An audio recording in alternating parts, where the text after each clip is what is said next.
اللہ الرحمن الرحیم نحمدہ ونصلی علی رسولہ الکریم اما بعد۔ سیرت النبی صلی اللہ علیہ وسلم کا مبارک سلسلہ اللہ کے فضل و کرم سے جاری ہے۔ آج ہماری کلاس نمبر 55 سبق نمبر 55 ہے اور معراج کا واقعہ الحمدللہ پوری تفصیل کے ساتھ ہم نے پڑھا، اور آگے ابھی جو ہمارا موضوع شروع ہونے جا رہا ہے یہ بہت ہی دلچسپ ہے، اور سیرت کے باب میں، سیرت کے چیپٹر میں آپ اس کو ایک ٹرننگ پوائنٹ کہہ سکتے ہیں۔ رسول اللہ صلی اللہ علیہ وسلم کی زندگی کا ایک ٹرننگ پوائنٹ تھا، جس کے بعد آگے جا کر رسول اللہ صلی اللہ علیہ وسلم نے مدینہ منورہ کی طرف ہجرت کی اور مسلمان مدینہ منورہ میں جا کے آباد ہوئے۔ ہجرت مدینہ سے پہلے ہجرت مدینہ کی تیاری کیسے ہوئی، اس کے لیے حضور علیہ الصلوۃ والسلام کی اسٹریٹجی کیا تھی، حکمت عملی کیا تھی، یہ وہ ساری چیزیں ہیں جو ہم ہجرت مدینہ سے پہلے انشاءاللہ آپ کے کچھ اسباق میں ڈسکس کریں گے، اور اس کے بعد انشاءاللہ پھر ہم ہجرت مدینہ پر جائیں گے۔ آپ تمام حضرات درود شریف کا بہت زیادہ اہتمام رکھیں۔ اللہم صلی علی سیدنا و مولانا محمد وعلی آل سیدنا و مولانا محمد مبارک وسلم۔ اور دوسرا سبق کو توجہ سے سنیں، اس کے نوٹس بنائیں، اور مجھے امید ہے کہ اب تک کے اسباق اگر آپ نے توجہ سے سنے ہیں اور آپ اس کو ایک سیریز وائز پورے سیکوینس کے ساتھ سن رہے ہیں، تو مجھے اللہ تعالیٰ کی ذات سے امید ہے کہ آپ کی زندگی میں، آپ کے سوچنے کے انداز میں، دین کے بارے میں آپ کے تصور میں، آپ کی پریکٹیکل زندگی میں یقیناً بہت سی چیزوں میں آپ کو سیرت پڑھنے سے فائدہ ہوا ہوگا، اور آپ کو یہ محسوس ہو رہا ہوگا کہ شاید میں نے بہت دیر کر دی ہے سیرت سیکھنے میں، سمجھنے میں اور پڑھنے میں۔ تو اب سے عزم کیجئے کہ اس کو پوری پابندی سے سننا ہے، اس کے پیغام کو عام کرنا ہے، اور زیادہ سے زیادہ لوگوں کو سیرت پڑھنے کی طرف متوجہ کرنا ہے۔ یہ بات آپ جانتے ہیں کہ مکہ مکرمہ میں مسلسل لوگ رسول اللہ صلی اللہ علیہ وسلم کو مختلف طریقوں سے پریشان کر رہے تھے، تکلیفیں دے رہے تھے۔ رسول اللہ صلی اللہ علیہ وسلم سے بہت سی دفعہ انہوں نے مطالبات کیے، سوالات کیے، رسول اللہ صلی اللہ علیہ وسلم نے اس کے بالکل ٹھیک جوابات دیے۔ معراج کے سفر سے واپسی پر آپ دیکھیں کہ انہوں نے بیت المقدس کے بارے میں اور انبیاء کے بارے میں جو سوالات کیے، وہ سارے سوالات کے جوابات ان کو ملے۔ تو سارے جوابات ملنے کے بعد ان کا نتیجہ یہی ہوتا تھا کہ وہ مذاق اڑانا شروع کر دیتے تھے، پریشان کرنا شروع کر دیتے تھے۔ رسول اللہ صلی اللہ علیہ وسلم کی حکمت عملی یہی تھی کہ آپ علیہ الصلوۃ والسلام نے ابتدا میں 3 سال مکہ میں رہ کر خاموش دعوت دی، پھر آپ نے اعلانیہ علی اعلان لوگوں کو دعوت دینا شروع کی۔ وہ جو ساری چیزیں مکہ کی زندگی میں آپ کو فیس کرنی پڑی وہ ہم سب پڑھ چکے ہیں۔ رسول اللہ صلی اللہ علیہ وسلم کو جب مکہ کے لوگوں کی اس بے رخی کو دیکھ کر اندازہ ہو گیا کہ یہ شاید اس کو پوری طرح ایکسیپٹ نہیں کریں گے، یہی وجہ تھی کہ آپ طائف تشریف لے کر گئے اور طائف کے سرداروں کو آپ نے دعوت دی۔ طائف میں رسول اللہ صلی اللہ علیہ وسلم کے ساتھ جو واقعات پیش آئے وہ ہم سب نے سنے کہ رسول اللہ صلی اللہ علیہ وسلم نے اس کو اپنی زندگی کا مشکل ترین اور سخت ترین دن قرار دیا۔ طائف سے واپسی پر رسول اللہ صلی اللہ علیہ وسلم معراج پہ تشریف لے گئے۔ معراج سے واپسی پر ویسے تو رسول اللہ صلی اللہ علیہ وسلم کا مستقل یہ معمول تھا کہ آپ جو عرب کے بازار لگتے تھے، جس کی کچھ تفصیل ہم پہلے پڑھ چکے ہیں، عکاظ کا، مجنہ کا، اسی طرح ذوالمجاز کا، حج کے دنوں کے قریب مہینوں میں آپ اس کی تفصیل پڑھ چکے ہیں، یہ بازار لگتے تھے۔ حضور علیہ الصلوۃ والسلام ان بازاروں میں جا کر بھی اور حج کے موقع پر جا کر بھی جو مختلف پوری دنیا سے لوگ آتے تھے ان سے ملاقات کرتے تھے، ان کو دین کی دعوت دیتے تھے، اپنا پیغام ان تک پہنچاتے تھے۔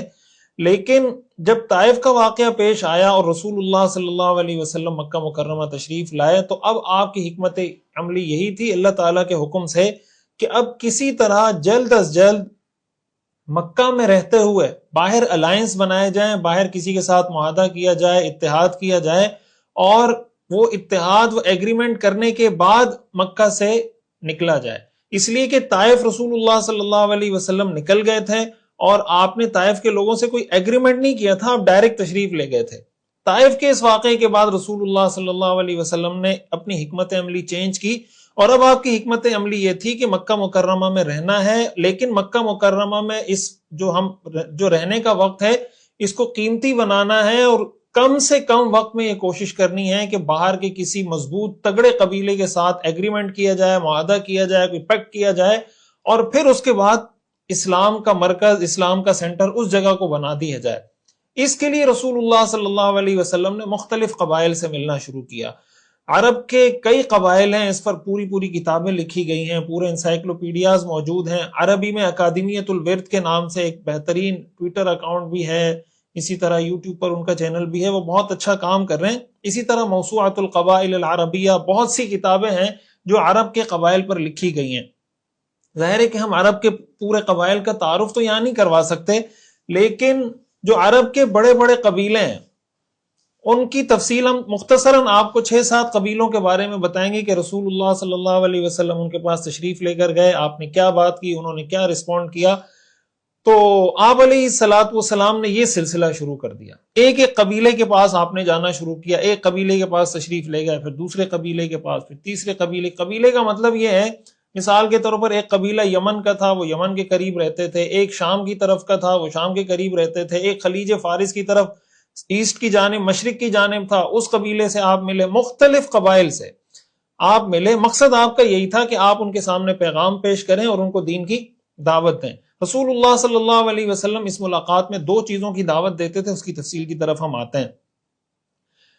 بعض روایات سے معلوم ہوتا ہے کہ 27 قبیلوں کے لوگوں سے آپ ملے، بعض سے معلوم ہوتا ہے کہ 33 قبائل ٹرائبز تھے جن سے آپ علیہ الصلوۃ والسلام نے ملاقات کی، اور بعض سے 50 قبیلوں کا معلوم ہوتا ہے. یعنی ہوتا یہ کہ ایک بڑا قبیلہ ہوتا ہے، پھر اس کے نیچے بہت سارے قبیلے ہوتے ہیں، اس کی ذیلی شاخیں ہوتی ہیں، یعنی ان کی نسل میں پھر دوسرا قبیلہ، پھر تیسرا قبیلہ، پھر چوتھا قبیلہ. تو اس طرح اگر کاؤنٹ کیے جائیں وہ بعض اوقات 50 بن جاتے ہیں، اور اگر آپ بڑے بڑے قبائل کو شمار کریں تو وہ تقریباً کوئی 20 سے زیادہ قبائل ہی بنتے ہیں.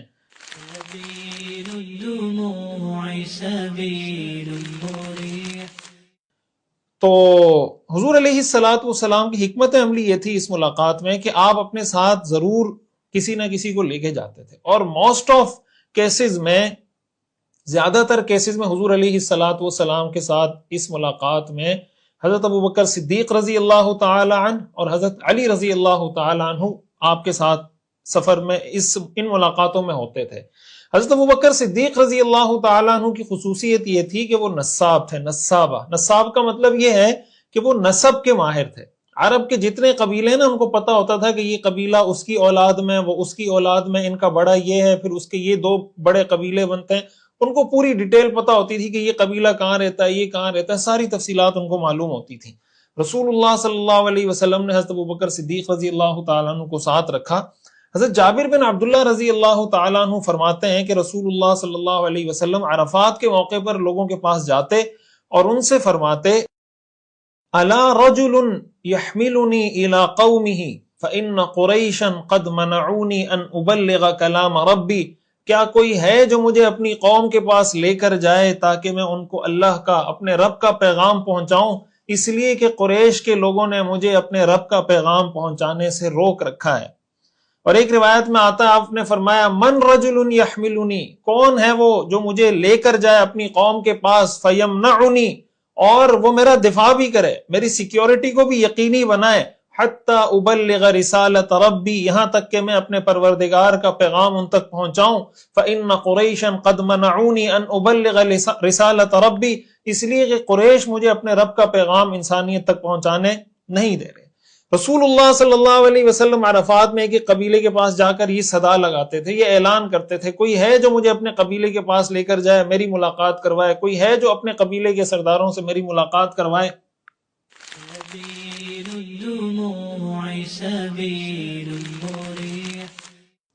دوسری طرف ابو لہب کا کردار ہے. رسول اللہ صلی اللہ علیہ وسلم یہاں دعوت چلا رہے ہوتے تھے، ابو لہب پیچھے پیچھے دشمنی کرتے ہوئے پیچھے پیچھے جا رہا ہوتا تھا اور لوگوں سے کہہ رہا ہوتا تھا کہ ان کی بات نہیں سننا، معاذ اللہ یہ جھوٹ بول رہے ہیں. اب سیرت حلبیہ میں ابو طارق کی روایت سے یہ بات منقول ہے، وہ فرماتے ہیں کہ میں نے رسول اللہ صلی اللہ علیہ وسلم کو ذوالمجاز کے بازار میں دیکھا. آپ قبائل کے سامنے اپنی دعوت پیش کر رہے تھے، جو مختلف عرب کے ٹرائبز وہاں موجود تھے، اور آپ کے یہ کلمات تھے، یا ایھا الناس قولوا لا الہ الا اللہ تفلحوا، اے لوگو لا الہ الا اللہ کہہ دو کامیاب ہو جاؤ گے، یہ کہہ دو کہ اللہ کے سوا کوئی معبود نہیں، کامیاب ہو جاؤ گے.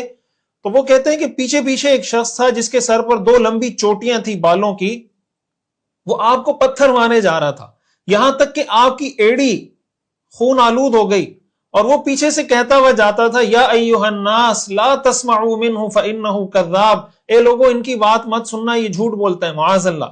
میں نے پوچھا یہ کون ہے؟ لوگوں نے کہا یہ عبد المطلب کے فرزند ہیں. یعنی محمد صلی اللہ علیہ وسلم. میں نے پوچھا تو یہ شخص کون ہے جو انہیں پتھر مار رہا ہے، پیچھے پیچھے آ رہا ہے؟ لوگوں نے کہا یہ ان کا چچا عبد العزہ ہے جسے ابو لہب کہا جاتا ہے. یہ ابو لہب کا کردار تھا.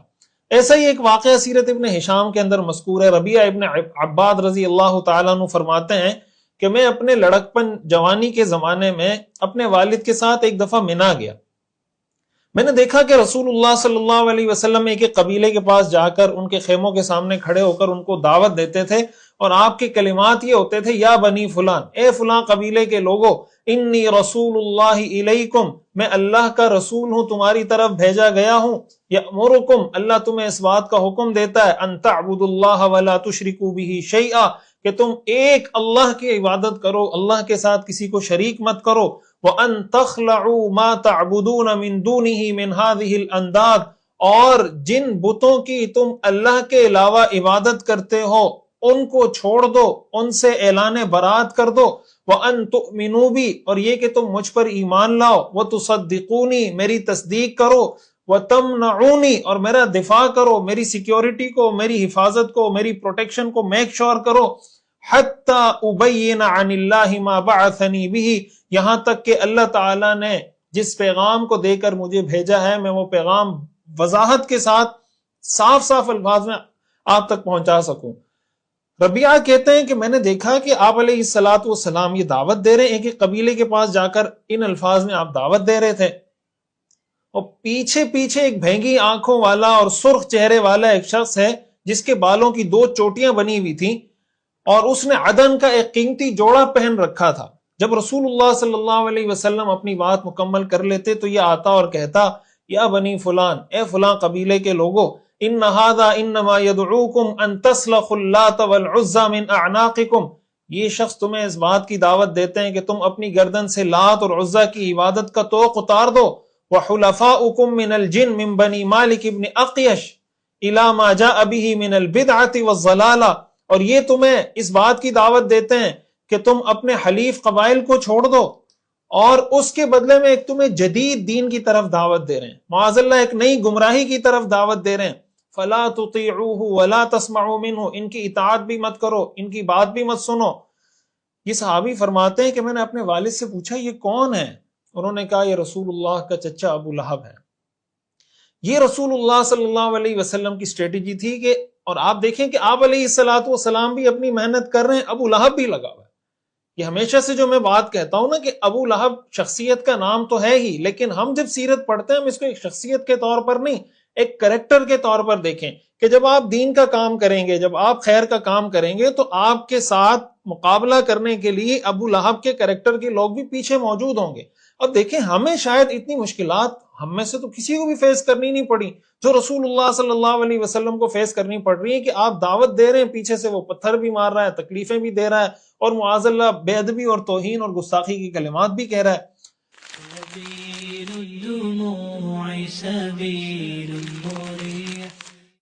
بہرحال حضور علیہ الصلوۃ والسلام قبائل سے ملنے لگے. جب قبائل کو آپ نے دعوت دینے کا سلسلہ شروع کیا تو بالعموم عام طور سے جو قبائل کا رسپانس تھا وہ کوئی بہت پازیٹیو نہیں تھا، اور لوگوں نے جو آپ علیہ الصلوۃ والسلام کی بات کو بہت سی دفعہ ریجیکٹ کیا. اس کے پیچھے وہ ریزن یہ دیتی تھی، وہ قوم، وہ قبیلہ یہ ریزن پیش کرتا تھا کہ آپ کی قوم آپ کو بہت اچھے سے جانتی ہے، تو اگر آپ کا پیغام حق اور سچ ہوتا تو آپ کی قوم اس کو ایکسیپٹ کرتی، اگر آپ کی قوم اس کو ایکسیپٹ نہیں کر رہی تو ہم اس کو کیوں ایکسیپٹ کریں.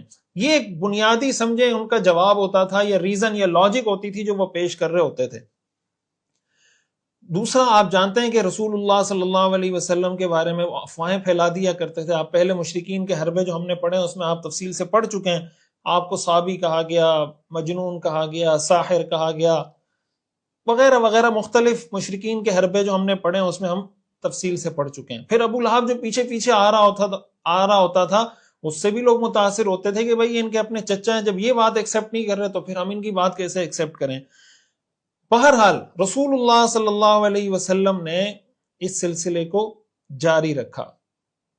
ایک دفعہ تو ایسا بھی ہوا کہ حضور علیہ الصلوۃ والسلام دعوت دے رہے ہیں، اور وہی آپ علیہ الصلوۃ والسلام دعوت دے رہے ہیں، ایھا الناس قولوا لا الہ الا اللہ تفلحوا، لیکن وہ آگے سے لوگ ایکسیپٹ کیا کرتے، رسول اللہ صلی اللہ علیہ وسلم کی بے ادبی گستاخی پر اتر آتے، کوئی مٹی ڈالنا شروع کر دیتا، کوئی برا بلا کہنا شروع کر دیتا۔ روایات میں آتا ہے کہ حضور علیہ الصلوۃ والسلام کی صاحبزادی حضرت زینب رضی اللہ تعالی عنہا، ایک دفعہ انہوں نے جب اس طرح دیکھا تو حضور علیہ الصلوۃ والسلام کے پاس تشریف لائیں، پانی لے کر آئیں، آپ علیہ الصلوۃ والسلام کے چہرے مبارک پہ پانی ڈالا، آپ کا چہرہ دھویا، تو آپ علیہ الصلوۃ والسلام نے فرمایا یا بنی لا تخشى علی ابیک، اے بیٹی اپنے والد کے اوپر غم مت کرنا، اس بات کا غم مت کرنا کہ کفار ان پہ غالب آ جائیں گے، لا تخشى علی ابیک غلبہ ولا ذلہ، اپنے والد پر اس بات کا خوف مت کرنا۔ تو وہ شخص کہتے ہیں میں نے پوچھا یہ کون ہے؟ کسی نے بتایا کہ رسول اللہ صلی اللہ علیہ وسلم کی صاحبزادی حضرت زینب رضی اللہ تعالی عنہا ہیں۔ بہرحال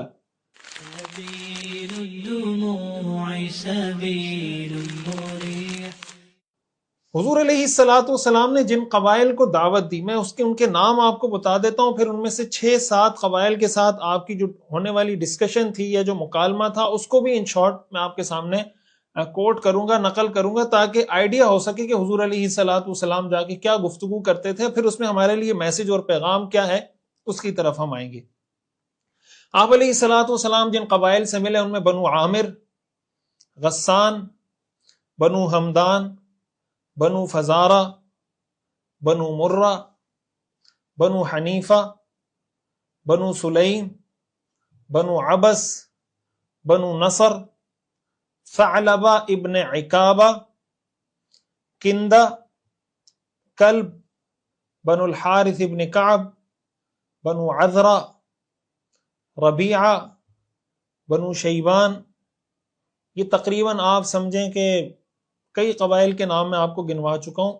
اس کا باقاعدہ علامہ واقدی نے ان تمام قبائل کی تاریخ پر تفصیلی روشنی ڈالی ہے، اور ان قبائل سے کوئی خاطر خواہ رسپانس، اور پھر ظاہر ہے کہ جو اوس اور خزرج کے لوگ تھے وہ بھی قبائل ہیں، اوس کا قبیلہ تھا، خزرج کا قبیلہ تھا جو مدینہ میں رہنے والے تھے، وہ بعد میں ملاقات ہوئی، اس کی تفصیل بھی ہم آگے انشاءاللہ پڑھ لیں گے۔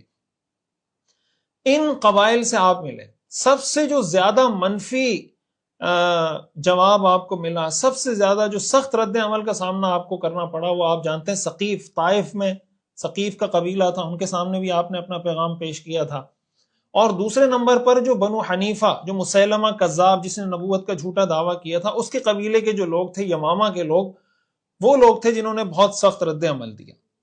رسول اللہ صلی اللہ علیہ وسلم کی دعوت کے 2 حصے ہیں، اس بات کو بہت اچھے طریقے سے سمجھیے گا، یہ سیرت کا بہت اہم درس ہے۔ رسول اللہ صلی اللہ علیہ وسلم کی دعوت کا پہلا حصہ ہے، آپ کے پیغام کا، آپ کے میسج کا پہلا حصہ ہے دعوت اللہ، اللہ کی طرف لوگوں کو بلانا، اور آپ کے میسج کا دوسرا پارٹ ہے دعوت اللہ کی بنیاد پر ریاست کا قیام، یعنی جو پیغام صرف ریاست نہیں، صرف ملک نہیں، بلکہ دعوت اللہ کی بیس پر ریاست کا قیام، یہ رسول اللہ صلی اللہ علیہ وسلم کی دعوت کا دوسرا حصہ ہے۔ اس لیے رسول اللہ صلی اللہ علیہ وسلم کی جو شخصیت ہے اس کی 2 شانیں ہیں، ایک حضور علیہ الصلوۃ والسلام کی شان ہے نبوت اور رسالت کی، ایک حضور علیہ الصلوۃ والسلام کی شان ہے سلطنت اور حکومت کی، کہ آپ نبی بھی تھے اور آپ ایک ریاست کے سربراہ بھی تھے، جو ریاست آپ نے قائم کی، اور یہ آپ سمجھیں یہ اس کی ایک بنیاد ڈالی جا رہی تھی قبائل سے ملاقات کر کے۔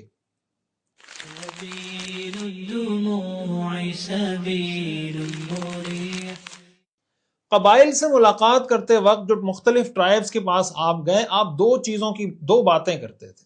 پہلی بات تو آپ ان کو اسلام کی دعوت دیتے تھے کہ بھائی لا الہ الا اللہ پڑھو کامیاب ہو جاؤ گے۔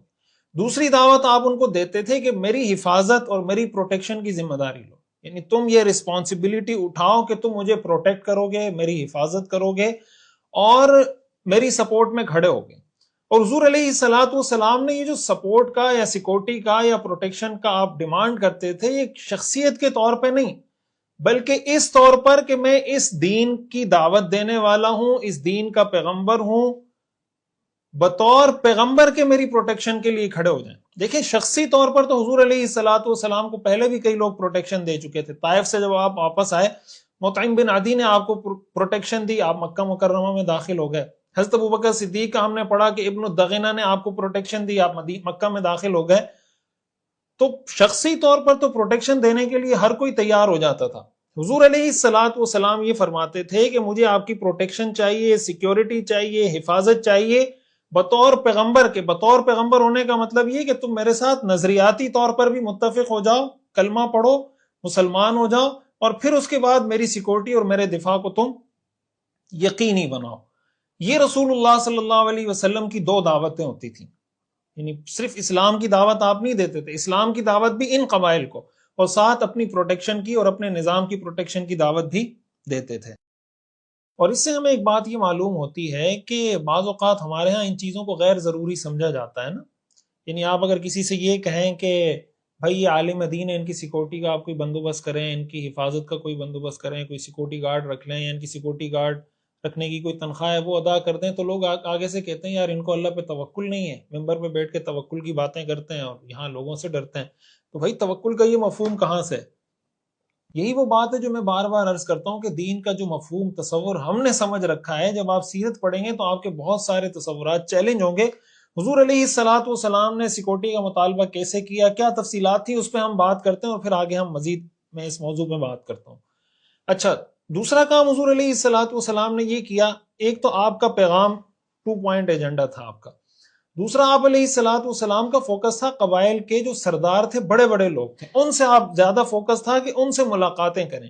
وجہ اس کی ہے کہ اگر قبیلے کا سردار مسلمان ہو جاتا ہے، وہ آپ کے ساتھ حامی بھر لیتا ہے کہ جی میں آپ کے ساتھ کھڑا ہوں، تو اس کے بعد اس کی پوری قوم یا اس کے پورے قبیلے کے لوگوں کو قائل کرنا وہ آسان ہو جاتا ہے۔ تو آپ علیہ الصلوۃ والسلام کا فوکس اسی پر تھا، اور ظاہر ہے کہ جتنی بڑی سطح کا آپ کام کرنے جا رہے ہوتے ہیں، اتنی بڑی سطح کے لیول کے لوگوں سے آپ کو ملاقات کرنی چاہیے۔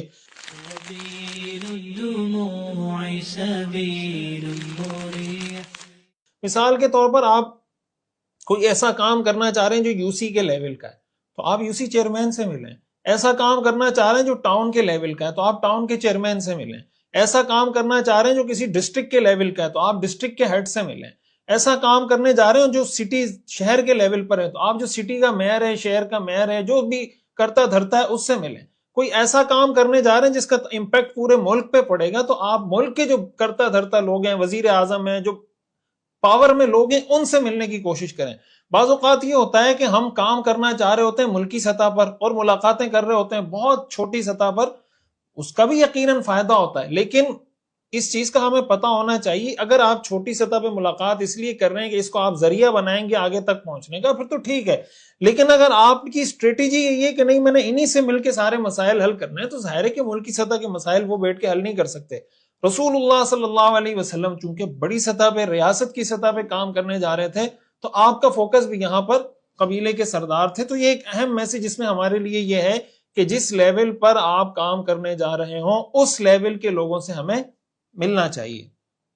تیسرا کام رسول اللہ صلی اللہ علیہ وسلم کی اس ملاقات کا جو تیسرا حصہ تھا، وہ یہ جسے میں نے بتایا کہ حضور علیہ الصلوۃ والسلام کے ساتھ حضرت ابوبکر صدیق رضی اللہ تعالی عنہ اور حضرت علی رضی اللہ تعالی عنہ آپ کے ساتھ ہوتے تھے، اور بعض ملاقاتوں میں حضرت عباس رضی اللہ تعالی عنہ جو آپ کے چچا ہیں وہ بھی آپ کے ساتھ تھے، اگرچہ وہ اس وقت اسلام نہیں لائے تھے لیکن وہ آپ کے ساتھ ہوتے تھے، آپ کے چچا ہیں۔ اور جو بیعت عقبہ اولیٰ ثانیہ ہوئی اس میں اس کی کچھ تفصیل بھی آپ کے سامنے آ جائے گی۔ اچھا، طریقہ کار یہ تھا، پروسیجر یہ تھا حضور علیہ الصلوۃ والسلام کا کہ حضور علیہ الصلوۃ والسلام ڈائریکٹ جا کے نہیں ملتے تھے۔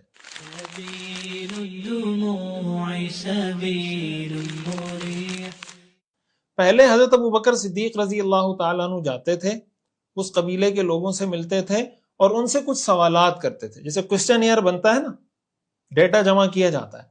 حضرت ابوبکر صدیق رضی اللہ تعالیٰ عنہ ان کے پاس جاتے تھے، پوچھتے تھے تمہاری تعداد کتنی ہے، تمہاری فوجی قوت شان و شوکت کتنی ہے، تم نے کتنی جنگیں لڑی ہیں، کتنی جنگوں میں تمہیں شکست ہوئی ہے، کتنی جنگوں میں تم نے فتح حاصل کی ہے، جنگوں میں تمہارا کردار کیا رہا ہے۔ یہ ڈیٹا کلیکشن ہے۔ حضرت ابوبکر صدیق رضی اللہ تعالیٰ عنہ یہ سوالات کرتے تھے۔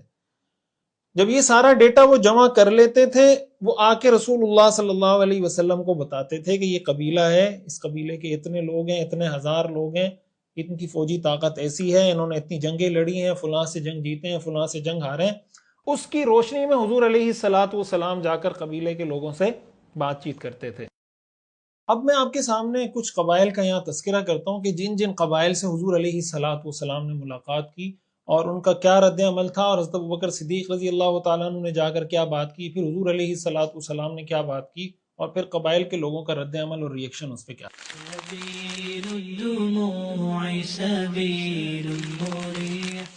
قبیلہ بنو بکر ابن وائل، یہ ایک قبیلہ ہے جو آپ یہ کہہ لیں کہ جزیرۃ العرب کے مشرق میں خلیج فارس کے قریب یہ قبیلہ آباد تھا، بکر ابن وائل کا. حضرت ابوبکر صدیق رضی اللہ تعالیٰ عنہ ان کے پاس گئے، پوچھا تمہاری تعداد کتنی ہے؟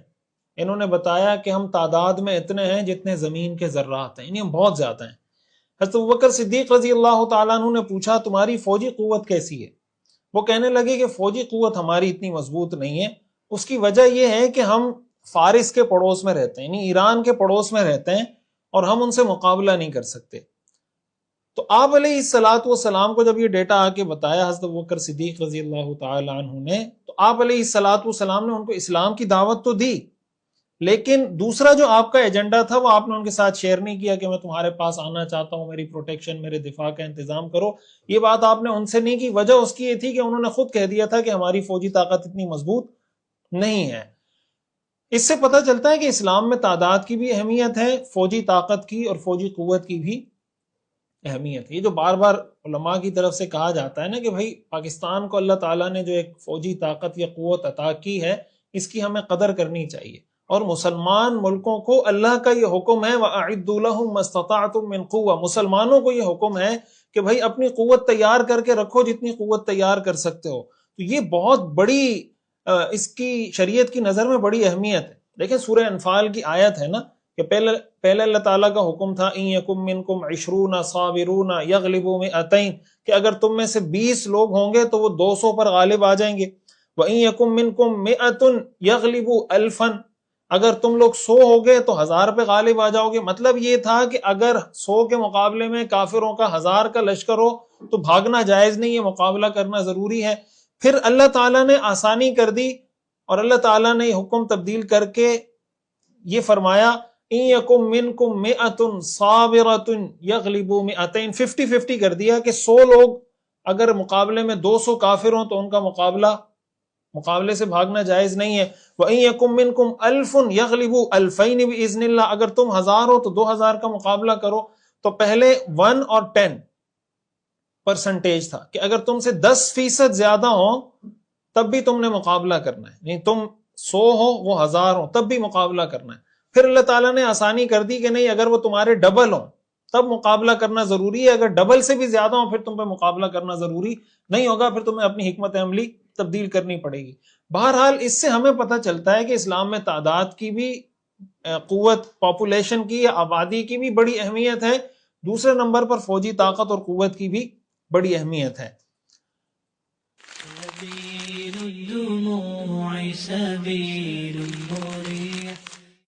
ایک اور قبیلہ جس سے حضرت ابوبکر صدیق رضی اللہ تعالیٰ عنہ کا بڑا دلچسپ مکالمہ ہوا، قبیلہ ربیعہ.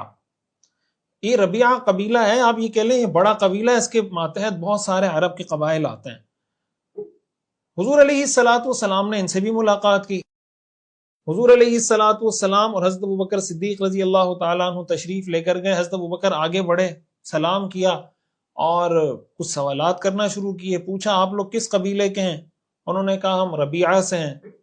حضرت ابوبکر نے پوچھا ربیعہ کے کس حصے سے ہیں، بڑے حصے سے یا چھوٹے حصے سے؟ انہوں نے کہا ہم بڑے حصے سے ہیں. تو حضرت ابوبکر صدیق نے پوچھا کہ بڑے حصے کے کس پارٹ سے تم تعلق رکھتے ہو؟ انہوں نے کہا ذُھل اکبر سے. حضرت ابوبکر نے پوچھا کیا تم میں فلاں شخص ہے جو اپنی قوم کی حفاظت کرنے والا اور پڑوسی کا دفاع کرنے والا تھا؟ میں نے بتایا نا حضرت ابوبکر نصاب تھے، وہ شخص تمہارے قبیلے کا تھا؟ انہوں نے کہا نہیں. حضرت ابوبکر نے پوچھا کیا تم میں وہ شخص ہے جس نے بادشاہوں کو قتل کیا تھا اور ان کی سلطنت چھین لی تھی؟ انہوں نے کہا نہیں. 2 سوالات ہو گئے. حضرت ابوبکر نے پوچھا کیا تم میں وہ شخص ہے جس نے اکیلا امامہ باندھا تھا؟ یعنی مشہور سردار، بعض سرداروں کا یہ انداز ہوتا تھا کہ اگر وہ امامہ باندھ لیتے تھے تو کوئی امامہ نہیں باندھتا تھا کہ بھئی اس نے امامہ باندھا ہے اب اس تک کوئی نہیں پہنچ سکتا. انہوں نے کہا نہیں وہ بھی ہمارے قبیلے کا نہیں تھا. تو حضرت ابوبکر کہنے لگے کہ پھر تم ذُھل اکبر سے نہیں ہو، ربیعہ کی اس شاخ سے تمہارا تعلق نہیں ہے بلکہ ذُھل اصغر سے ہو. تو یہ سن کر اس قبیلے کا ایک جوان کھڑا ہوا اور اس نے الٹا جیسے فائر بیک ہوتا ہے نا، حضرت ابوبکر سے سوالات کرنا شروع کر دیے اور کہنے لگا کہ جب آپ ہم سے سوالات کر رہے ہیں تو اب ہم پہ لازم ہے کہ ہم بھی آپ سے سوال پوچھیں. تو پھر حضرت ابوبکر سے انہوں نے پوچھا تم کس قبیلے کے ہو؟ حضرت ابوبکر نے بتایا میں قریش سے ہوں. اس نے کہا بہت اچھی بات ہے، یہ تو بہت عزت والا اور سرداری والا قبیلہ ہے، لیکن تم قریش کے کس حصے تک تعلق رکھتے ہو؟ حضرت ابوبکر نے فرمایا میں تیم بن مرہ کی اولاد سے ہوں. تو اس نے پوچھا کیا قصی تم میں سے ہے جو سب کو جمع کرنے والا تھا؟ حضرت ابوبکر نے کہا نہیں. یعنی حضرت ابوبکر کا نسب قریش میں ہے، لیکن قصی سے آگے جا کر مرہ، جو رسول اللہ صلی اللہ علیہ وسلم کے نسب میں مرہ آتا ہے نا، وہاں جا کے قریش میں ان کا نسب ملتا ہے. تو قصی تو ظاہر ہے کہ اس حضرت ابوبکر کے نسب میں نہیں آتا ان کا نام. تو انہوں نے پوچھا کیا قصی تم میں سے ہے؟ حضرت ابوبکر نے کہا نہیں. اس نوجوان نے کہا کیا ہاشم تم میں سے ہے جس نے اپنی قوم کو کھلا کر عزت دی، لوگوں کو کھلا کھلا کر عزت دی؟ حضرت ابوبکر نے کہا نہیں. نوجوان نے کہا کیا عبد المطلب تم میں سے ہیں جو پرندوں کو بھی کھانا کھلاتا تھا اور جس کا چہرہ چاند کی طرح روشن تھا؟ حضرت ابوبکر نے کہا نہیں. اور یہ کہہ کر حضرت ابوبکر صدیق رضی اللہ تعالیٰ عنہ نے اپنی اونٹنی کی لگام کھینچی اور واپس رسول اللہ صلی اللہ علیہ وسلم کی خدمت میں آ گئے اور سارا واقعہ سنایا. رسول اللہ صلی اللہ علیہ وسلم نے جب سنا تو آپ مسکرائے. حضور حضرت ابوبکر جو سوالات کر رہے تھے وہ تو ایک خاص مقصد کے لیے کر رہے تھے. ان سوالات کے پیچھے ان کا مقصد ڈیٹا کلیکشن تھا کہ یہ ڈیٹا جمع ہو جائے، اس کے مطابق میں حضور کو رپورٹ کروں گا، پھر حضور یہ فیصلہ کریں گے کہ یار ان سے پروٹیکشن کی، سیکورٹی کی بات کرنی ہے یا نہیں کرنی. لیکن اس نوجوان نے اس کو یہ سمجھا کہ شاید یہ ہم پہ پرسنل اٹیک کر رہے ہیں کہ فلاں سردار بھی تمہارے قبیلے کا نہیں ہے، فلاں بھی تمہارے قبیلے کا نہیں ہے، فلاں بھی قبیلے کا نہیں ہے، تو تمہارا قبیلہ کوئی اتنا زیادہ اہم نہیں ہے. اس نے جواب میں حضرت ابوبکر پہ اٹیک شروع کر دیا کہ قصی بھی تمہارے قبیلے کے نہیں ہے، ہاشم بھی تمہارے قبیلے کے نہیں ہے، عبد المطلب بھی تمہارے قبیلے کے نہیں ہے، مطلب تم بھی کوئی بہت زیادہ قریش میں بہت بڑے کوئی خاندان سے تعلق نہیں رکھتے. ظاہر ہے کہ حضرت ابوبکر صدیق رضی اللہ تعالیٰ عنہ کا مقصد تو یہ نہیں تھا، لیکن اس نے اس کو اس سینس میں لیا. یہ جب ہوا تو حضرت علی رضی اللہ تعالیٰ عنہ نے حضرت ابوبکر کو کہا کہ اس شخص نے تو تمہیں مشکل میں ڈال دیا. تو حضرت ابوبکر کہنے لگے اجل یا ابو الحسن، جی ابو الحسن بالکل ایسا ہی ہے. ما من طامۃ الا فوقها طامۃ، ہر مشکل سے بڑی ایک مشکل کھڑی ہوتی ہے. والبلاء مؤکل بالمنطق، اور مصیبت انسان کی زبان سے جڑی ہے. جب انسان آپ سوالات کریں گے تو وہ آگے سے جواب تو دے گا. تو بہرحال یہ جب ساری تفصیل حضور علیہ الصلوۃ والسلام کو بتائی گئی تو ان کو بھی حضور علیہ الصلوۃ والسلام کو جب پتہ چل گیا کہ یہ فوجی طاقت کے لحاظ سے یا سیکورٹی کے لحاظ سے کوئی بہت زیادہ مضبوط قبیلہ نہیں ہے، تو حضور علیہ الصلوۃ والسلام نے ان سے بھی یہ بات نہیں کی.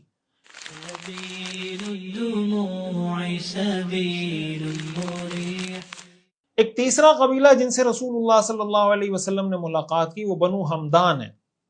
ہمدان یہ عرب کا قبیلہ تھا جو یمن کی جانب جزیرۃ العرب کے جنوب میں آباد تھا اور مکہ مکرمہ سے کافی دور تھا. یعنی یہ ایسی جگہ تھا کہ اگر وہاں حضور علیہ الصلوۃ والسلام تشریف لے جائیں اور وہاں اپنی ریاست قائم کریں تو مکہ اور اس کے درمیان کافی فاصلہ تھا. آپ ان قبائل میں یہ چیز بھی دیکھیں گے کہ حضور علیہ الصلوۃ والسلام نے عام طور سے ان قبائل کو ٹارگٹ کیا جو مکہ سے کچھ فاصلے پر رہتے تھے. مقصد یہ تھا کہ مکہ کے لوگوں سے اتنا دور ہو ہمارا علاقہ، ہمارا ملک، کہ ہم وہاں اپنی پروٹیکشن کے ساتھ یا اپنے نظام کے ساتھ رہ سکیں. بنو ہمدان کے لوگوں سے آپ ملے، وہاں سے ان کا ایک ریپریزنٹیٹیو آیا تو پہلے تو وہ راضی ہو گیا کہ ٹھیک ہے ہم آپ کے ساتھ ہیں. بعد میں اس نے کہا کہ یہ تو بہت بڑا فیصلہ ہے، آپ مجھے وقت دیں، اگلے سال جب ہم حج پہ آئیں گے تو پھر میں آپ کو تفصیل بتاؤں گا اور میں بتاؤں گا کہ ہم آپ کے ساتھ کھڑے ہو سکتے ہیں یا نہیں ہو سکتے.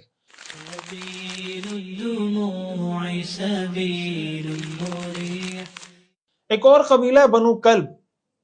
یہ بالکل آپ یہ کہہ سکتے ہیں کہ شمال کی طرف، جزیرۃ العرب کے شمال کی طرف یہ قبیلہ آباد تھا. تو حضور علیہ الصلوۃ والسلام اس قبیلے کی ایک شاخ ہے بنو عبداللہ، ان کے پاس تشریف لے گئے، انہیں اللہ کی طرف بلایا اور اپنا پیغام پیش کیا. اور باتوں باتوں میں حضور علیہ الصلوۃ والسلام نے ان سے یہ بھی کہا کہ تمہارا نام تو بہت اچھا ہے، عبداللہ تو بہت اچھا نام ہے، لیکن اس قبیلے کے لوگوں نے بھی آپ علیہ الصلوۃ والسلام کی بات کو ایکسیپٹ نہیں کیا.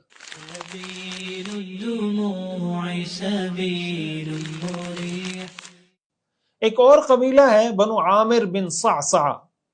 رسول اللہ صلی اللہ علیہ وسلم نے ان سے بھی مذاکرات کا، بات چیت کا فیصلہ کیا. آپ علیہ الصلوۃ والسلام بھی بہت اچھی طرح جانتے تھے یہ بہت مضبوط قبیلہ تھا عرب کا بنو عامر. حضرت ابوبکر صدیق رضی اللہ تعالیٰ عنہ بھی ان کو جانتے تھے کہ بنو عامر کے لوگ ایک تو جنگجو ہیں بہت مضبوط قسم کے، اور ان کی اہمیت قریش اور بنو خزاعہ کی طرح آپ یہ کہہ لیں ان کی اہمیت تھی اس جگہ پر، عرب کے معاشرے میں، عرب کے کلچر میں۔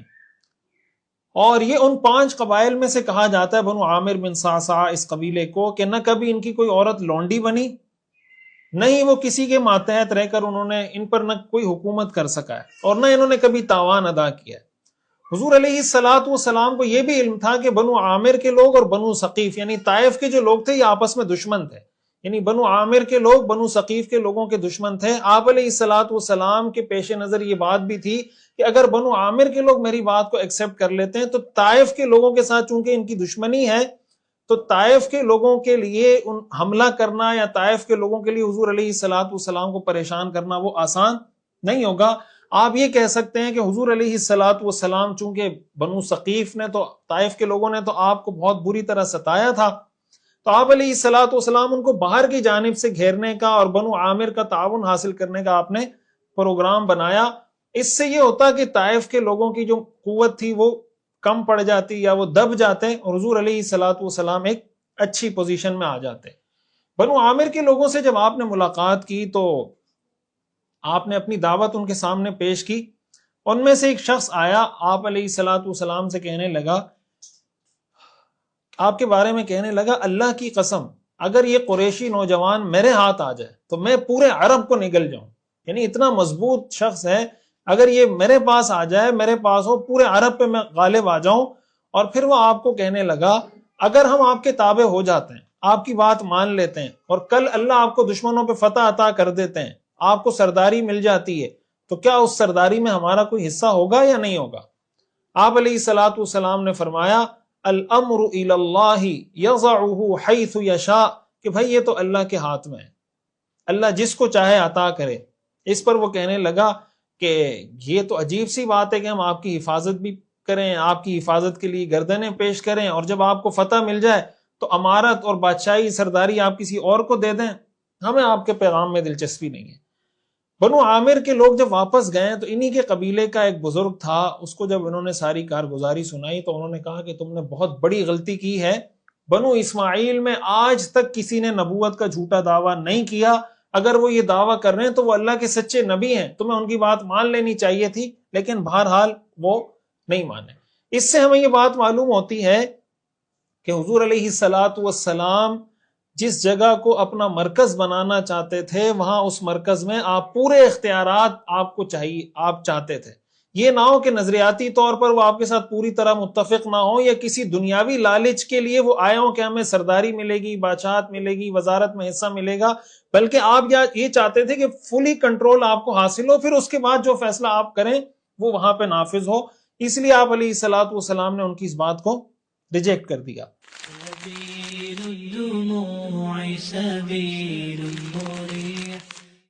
ایک اور قبیلہ ہے بنو شیبان، جس سے حضور علیہ الصلوۃ والسلام نے ملاقات کی۔ حضرت علی بن ابی طالب رضی اللہ تعالیٰ عنہ فرماتے ہیں کہ حضور علیہ الصلوۃ والسلام اللہ کے حکم کے مطابق عرب قبائل کے سامنے دعوت پیش کرنے کے لیے روانہ ہوئے تو میں اور حضرت ابوبکر حضور کے ساتھ تھے۔ ہم ایک مجلس میں پہنچے، حضرت ابوبکر آگے بڑھے، سلام کیا، پوچھا کون ہو تم لوگ؟ انہوں نے بتایا ہم شیبان بن ثعلبہ سے ہیں۔ حضرت ابوبکر واپس آئے اور اللہ کے رسول صلی اللہ علیہ وسلم کو بتایا کہ یا رسول اللہ یہ بہت ہی عزت والے اور قابل قدر لوگ ہیں۔ انہی میں ایک شخص تھا جس کی خوبصورتی عرب میں بڑی مشہور تھی اور اس کی فصاحت و بلاغت بھی عرب میں بہت مشہور تھی، مفروق اس کا نام تھا۔ اس کے جو بال تھے وہ ایسے لٹکے ہوئے خوبصورتی کا ایک استعارہ سمجھا جاتا تھا وہ عربوں میں۔ وہ حضرت ابوبکر کے قریب ہی بیٹھا تھا۔ حضرت ابوبکر نے پوچھا تمہاری تعداد کتنی ہے؟ اس نے کہا ہم ہیں تو 1000، لیکن ہم پہ کوئی غالب نہیں آ سکتا۔ حضرت ابوبکر نے پوچھا کہ تمہاری اس طاقت اور شان و شوکت کا راز کیا ہے، وجہ کیا ہے؟ وہ کہنے لگا کہ ہم حالت جنگ میں بہت غضبناک ہوتے ہیں اور ہماری جو لڑائی ہے وہ دیکھنے سے تعلق رکھتی ہے۔ ہم اپنی اولاد کی حفاظت سے زیادہ گردنیں کٹوانے پر اور دودھ والی اونٹنی سے زیادہ اسلحے پر توجہ دیتے ہیں، یعنی ہماری توجہ اپنی اولاد پر اتنی نہیں ہے جتنی ہماری توجہ اس پر ہے کہ کسی طرح ہماری گردن کٹ جائے۔ دودھ دینے والی اونٹنی پر یعنی مال و متاع جمع کرنے پر ہمارا اتنا فوکس نہیں ہے جتنا فوکس ہمارا اسلحے پر ہے، کہ ہمارے پاس اسلحہ مضبوط ہونا چاہیے، ہتھیار مضبوط ہونا چاہیے. ہم بھوکے رہ لیں گے، گھاس کھا لیں گے، لیکن اسلحہ ہم ہمیشہ بہت خاندانی قسم کا رکھتے ہیں. باقی یہ ہے کہ اللہ کی طرف سے مدد کبھی ہمارے حق میں آتی ہے، کبھی ہمارے مخالف کے حق میں ہوتی ہے. وہ کہنے لگا کہ شاید تم قریش سے تعلق رکھتے ہو. حضرت ابوبکر نے کہا اگر تمہیں رسول اللہ کے بارے میں کوئی خبر پہنچی ہے تو یہ اللہ کے رسول ہیں. اس نے پوچھا نا کہ کیا تم قریش سے ہو؟ حضرت ابوبکر نے کہا کہ تمہیں کچھ خبر پہنچی ہوگی کہ اللہ کے رسول آئے ہیں دنیا میں، وہ یہ ہیں جو آپ کے سامنے تشریف رکھتے ہیں. مفروق نے کہا آپ کس چیز کی دعوت دیتے ہیں، آپ کی دعوت کیا ہے؟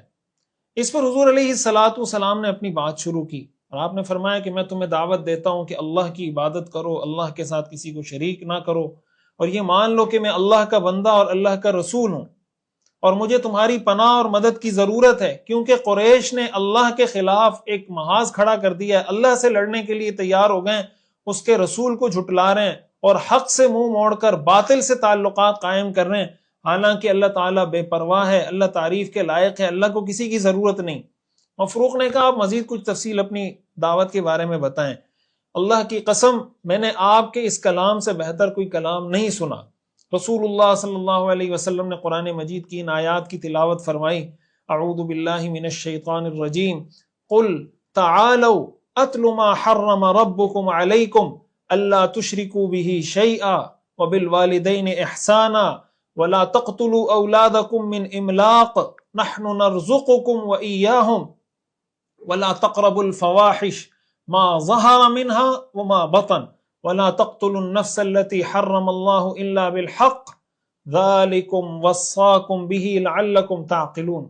حضور علیہ الصلوۃ والسلام نے یہ آیت تلاوت کی. اے پیغمبر آپ ان سے کہہ دیجئے کہ آؤ میں تمہیں بتاتا ہوں کہ تمہارے رب نے تم پر کون کون سی چیزیں حرام کر رکھی ہیں. وہ یہ کہ اللہ کے ساتھ کسی کو شریک نہ ٹھہراؤ، ماں باپ کے ساتھ اچھا سلوک کرو، اور غربت کی وجہ سے اپنے بچوں کو قتل نہ کرو. ہم تمہیں بھی رزق دیتے ہیں اور تمہاری اولاد کو بھی رزق دیتے ہیں، اور بے حیائی کے کام میں نہ پڑو، چاہے وہ کھلی بے حیائی ہو یا چھپی بے حیائی ہو. اور جس جان کو اللہ نے محترم اور مقدس بنایا ہے اس پر بلا وجہ بغیر کسی حق کے کسی کو قتل نہ کرو. یہ وہ باتیں ہیں جن کی اللہ تمہیں تاکید کرتا ہے تاکہ تمہیں کچھ سمجھ میں آ جائے. اب حضور علیہ الصلوۃ والسلام نے ایسی آیت کا انتخاب کیا کہ شرک مت کرو، والدین کے ساتھ اچھا سلوک کرو، اولاد کو قتل مت کرو، فحاشی اور بے حیائی کے کاموں سے اپنے آپ کو بچاؤ، چاہے کھلی بے حیائی ہو چھپی ہوئی بے حیائی ہو، اور کسی کو ناحق قتل مت کرو. اب یہ جو میسج اس نے سنا کہ یار اتنا اہم پیغام انسانیت کی حفاظت کے لیے، انسانیت کا اتنا احترام اس مذہب میں. اب دیکھیں والدین بھی انسان ہیں، اسی طرح جس جان کی حفاظت کی بات کی گئی وہ جان بھی انسان ہے، اولاد کو قتل کرنے سے منع کیا گیا وہ بھی انسان ہے، بے حیائی سے جو بچایا گیا وہ بھی انسانیت کی حرمت اور تقدس اور حفاظت کے لیے. مفروق نے جب یہ ساری باتیں سنی تو اس نے کہا کہ آپ تو بہت اچھی باتوں کی اور بہت اچھے اخلاق کی دعوت دیتے ہیں، یہ قریش کے لوگ جو آپ کی تکذیب کر رہے ہیں بہت غلط کر رہے ہیں اور ان کو ایسا نہیں کرنا چاہیے. پھر مفروق نے یہ کہا، ظاہر ہے وہ اکیلا فیصلہ کر نہیں سکتا تھا، اس نے ایک اور شخص کی طرف بات بڑھائی کہ یہ ہانی بن قبیصہ ہیں، یہ ہمارے بزرگ بھی ہیں، مذہبی پیشوا بھی ہیں، آپ ان سے بات کیجیے. ہانی بن قبیصہ کہنے لگا اے قریشی بھائی، میں نے تمہاری گفتگو سنی، میری رائے یہ ہے کہ ہماری اس مختصر گفتگو کے بعد، مختصر سی ہماری گفتگو ہوئی ہے، کوئی بہت زیادہ ایسا نہیں کہ پہلے ملاقات ہوئی ہو پھر دوسری پھر تیسری، تو مجھے لگتا ہے کہ اتنے ارجنٹ بیس پہ ہمیں فیصلہ کرنا یہ کوئی مجھے اچھی بات نہیں لگتی کہ فوری ہم فیصلہ کر لیں. جلد بازی اچھی چیز نہیں ہوتی، اور ہم اپنے قبیلے کے لوگوں کی مرضی کے خلاف یا ان کی مرضی کے بغیر کوئی قدم بھی نہیں اٹھانا چاہتے. تو آپ ایسا کریں، آپ واپس چلے جائیں، ہم اس پہ مشورہ کر لیں گے، بات چیت کر لیں گے، پھر آپ کو بتائیں گے. ہانی بن قبیصہ نے بات آگے بڑھائی ایک تیسرے شخص کی طرف، مسنہ نام تھا اس کا. کہا یہ ہمارے بزرگ ہیں، ہمارے جنگی کمانڈر ہیں، سپہ سالار ہیں، آپ ان سے بات کریں. یہ مسنہ بعد میں مسلمان ہو گئے تھے. مسنہ کہنے لگے اے قریشی بھائی، میں نے آپ کی بات سن لی ہے، میرا جواب بھی وہی ہے جو ہانی بن قبیصہ کا تھا کہ اپنا دین چھوڑنا اور آپ کے دین کی اتباع کرنا یہ جلد بازی ہے، اور جنگی نقطہ نظر سے ہم دو حدوں کے درمیان بستے ہیں۔ سریان کا نام انہوں نے لیا کہ ہم دو حدود کے درمیان بستے ہیں، ایک طرف یمامہ ہے اور دوسری طرف سمامہ ہے، ایسی جگہ پر ہماری رہائش ہے۔ آپ علیہ السلام نے فرمایا یہ دو سریان، یہ دو حدود کیا ہیں؟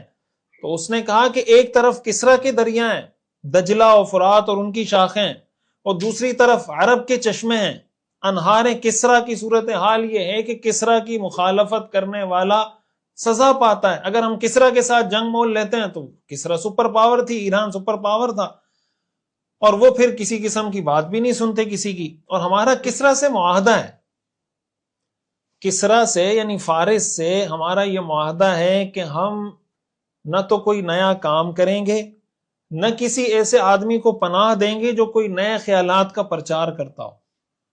وجہ اس کی ہے کہ آپ جو دعوت دے رہے ہیں، میرا خیال یہ ہے کہ آپ کی یہ دعوت بادشاہوں کو پسند نہیں آئے گی۔ بادشاہ تو ظاہر ہے، پہلے ہم یہ بات تفصیل سے پڑھ چکے ہیں کہ اسلام قبول کرنے میں جو بڑے لوگوں کے لیے رکاوٹ ہوتی ہے وہ ان کا جاگیردارانہ نظام ہوتا ہے، ان کی وڈیرہ شاہی ہوتی ہے، اس لیے کہ اسلام تو عدل اور انصاف کا حکم دیتا ہے۔ اب جب یہ حکم ہے کہ کسی کو ناحق قتل مت کرو، تو اس کی وڈیرہ شاہی تو بڑھ جائے گی، وہ اس کو پتا ہے میں تو قتل نہیں کر سکتا کسی کو، آگے سے وہ کہے گا قصاص لینا ہے میں نے۔ تو اس نے کہا کہ آپ کی یہ بات بادشاہوں کو پسند نہیں آئے گی، آپ جو بات کر رہے ہیں۔ تو باقی یہ کہ اگر آپ چاہیں تو عرب کے لوگوں سے، یعنی کسرا کے مقابلے میں تو ہم آپ کو سپورٹ نہیں کر سکتے، ہمارا ان کے ساتھ معاہدہ ہے، لیکن عرب کے لوگوں کے مقابلے میں ہم آپ کو سپورٹ کر سکتے ہیں۔ اگر ان کی طرف سے کوئی حملہ ہوگا ہم آپ کو پروٹیکٹ کریں گے اور آپ کی مدد بھی کریں گے۔ تو خلاصہ کلام یہ ہے کہ ان لوگوں نے یہ کہا کہ ہم کسرا کے لوگوں کے مقابلے میں آپ کو سپورٹ نہیں کریں گے، لیکن عرب کے لوگوں کے مقابلے میں آپ کو سپورٹ کریں گے۔ صاف صاف انہوں نے بات کر دی۔ اس پر حضور علیہ السلام نے ان کی تعریف کی کہ تم نے سچ کہا۔ آپ نے فرمایا ما اسأتم فی الرد اذ افصحتم بالصدق، کہ تم نے بہت اچھے طریقے سے بات کی، سچی بات کی، لیکن وَإِنَّ دِينَ اللَّهِ عَزَّ وَجَلَّ لَن يَنصُرَهُ إِلَّا مَنْ حَاطَهُ مِنْ جَمِيعِ جَوَانِبِهِ، کہ اللہ کے دین کا اصل مددگار وہی ہوگا جو ہر پہلو اور ہر سمت سے اس کی حفاظت کا وعدہ کرے۔ یعنی ہمیں ایسی سپورٹ چاہیے، ایسی پروٹیکشن چاہیے جو انکنڈیشنل ہو، غیر مشروط ہو، وہ ہم سے یہ ایگریمنٹ کرے کہ ہم ہر جگہ آپ کے ساتھ کھڑے ہوں گے، ہر طرح آپ کا دفاع کریں گے، ہر قوم سے آپ کے خلاف، آپ کے مقابل، آپ کی دفاع کے لیے لڑنے کے لیے تیار ہو جائیں گے۔ ایسی سپورٹ ہمیں چاہیے، انکنڈیشنل۔ اور آپ علیہ السلام نے یہ بھی فرمایا ارأیتم ان لم تلبثوا الا قلیلا، تم اگر تھوڑا سا انتظار کر لو گے نا، تم یہ اپنی آنکھوں سے دیکھ لو گے، حتی یورثکم اللہ تعالی ارضہم ودیارہم، اللہ ان کی زمین کا، ان کے ملک کا تمہیں مالک بنائیں گے، ویفرشکم نساتہم، ان کی عورتوں کا اللہ تمہیں مالک بنائیں گے، اتسبحون اللہ وتقدسون، کیا تم پھر اپنے اللہ کی تسبیح و تقدیس کرو گے؟ تو یہ آپ علیہ السلام کا ان کے ساتھ مکالمہ ہوا۔ اس میں بھی ہمارے لیے ایک میسج ہے کہ حضور علیہ السلام نے یہاں بھی جب دیکھا کہ بھائی وہ مکمل اختیارات یا مکمل پروٹیکشن یا مکمل سیکیورٹی نہیں مل رہی، آپ علیہ السلام نے ایسی جگہ کو اپنا مرکز اور سینٹر نہیں بنایا۔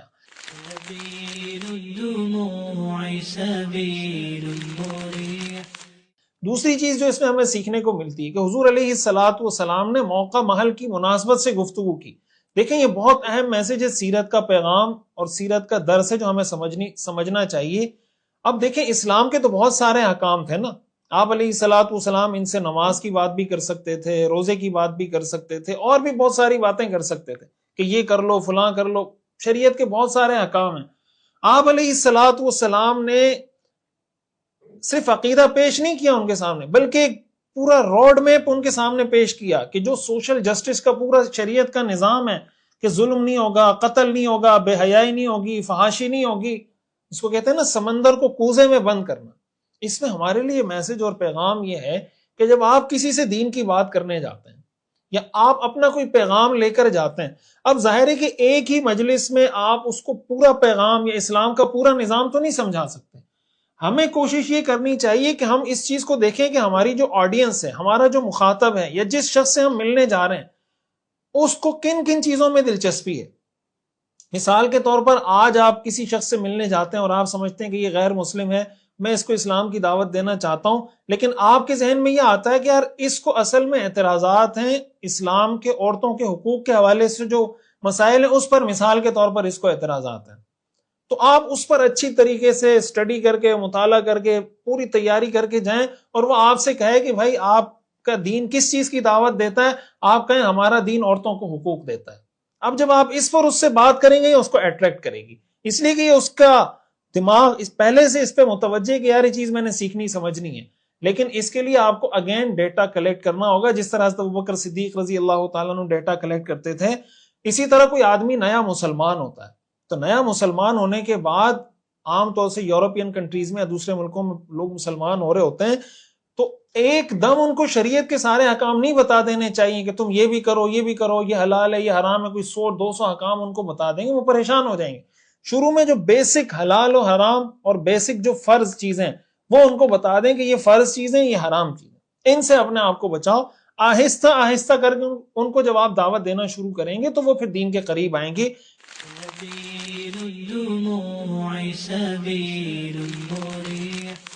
یہ بہت اہم میسج اور پیغام ہے۔ ہمارے ہاں بعض اوقات یہ ہوتا ہے کہ اب کسی نے اگر نماز کی دعوت دینی ہے تو وہ سب کو نماز کی دعوت دے گا، کسی نے حج کی دعوت دینی ہے تو وہ سب کو حج کی دعوت دے گا۔ ہم اس چیز کو تو دیکھتے ہیں کہ یار مجھے کون سی تقریر اچھی یاد ہے، مجھے کس تقریر کو میں نے اچھا رٹا لگایا ہوا ہے، کس چیز کی دلیلیں مجھے اچھی طرح یاد ہیں، وہ جا کے ہم جھاڑ دیتے ہیں۔ ہمیں یہ نہیں پتا ہوتا کہ سامنے جو آڈینس ہے، جو میرا مخاطب ہے، اس کی ضرورت کیا ہے۔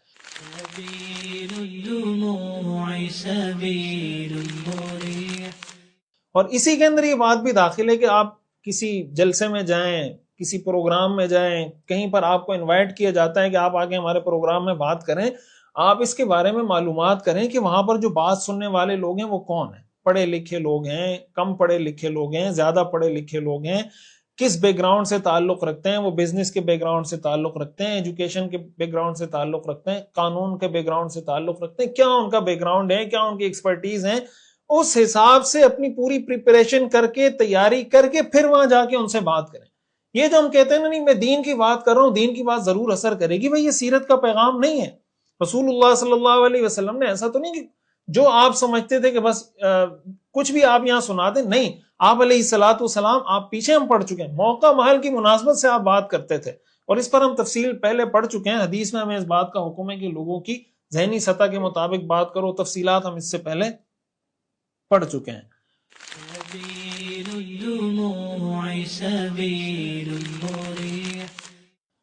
ایک اور اہم سبق، اہم ترین سبق جو میں سمجھتا ہوں آج کے سبق میں جو ہم نے سیکھنا اور سمجھنا ہے، وہ ڈیٹا کلیکشن ہے۔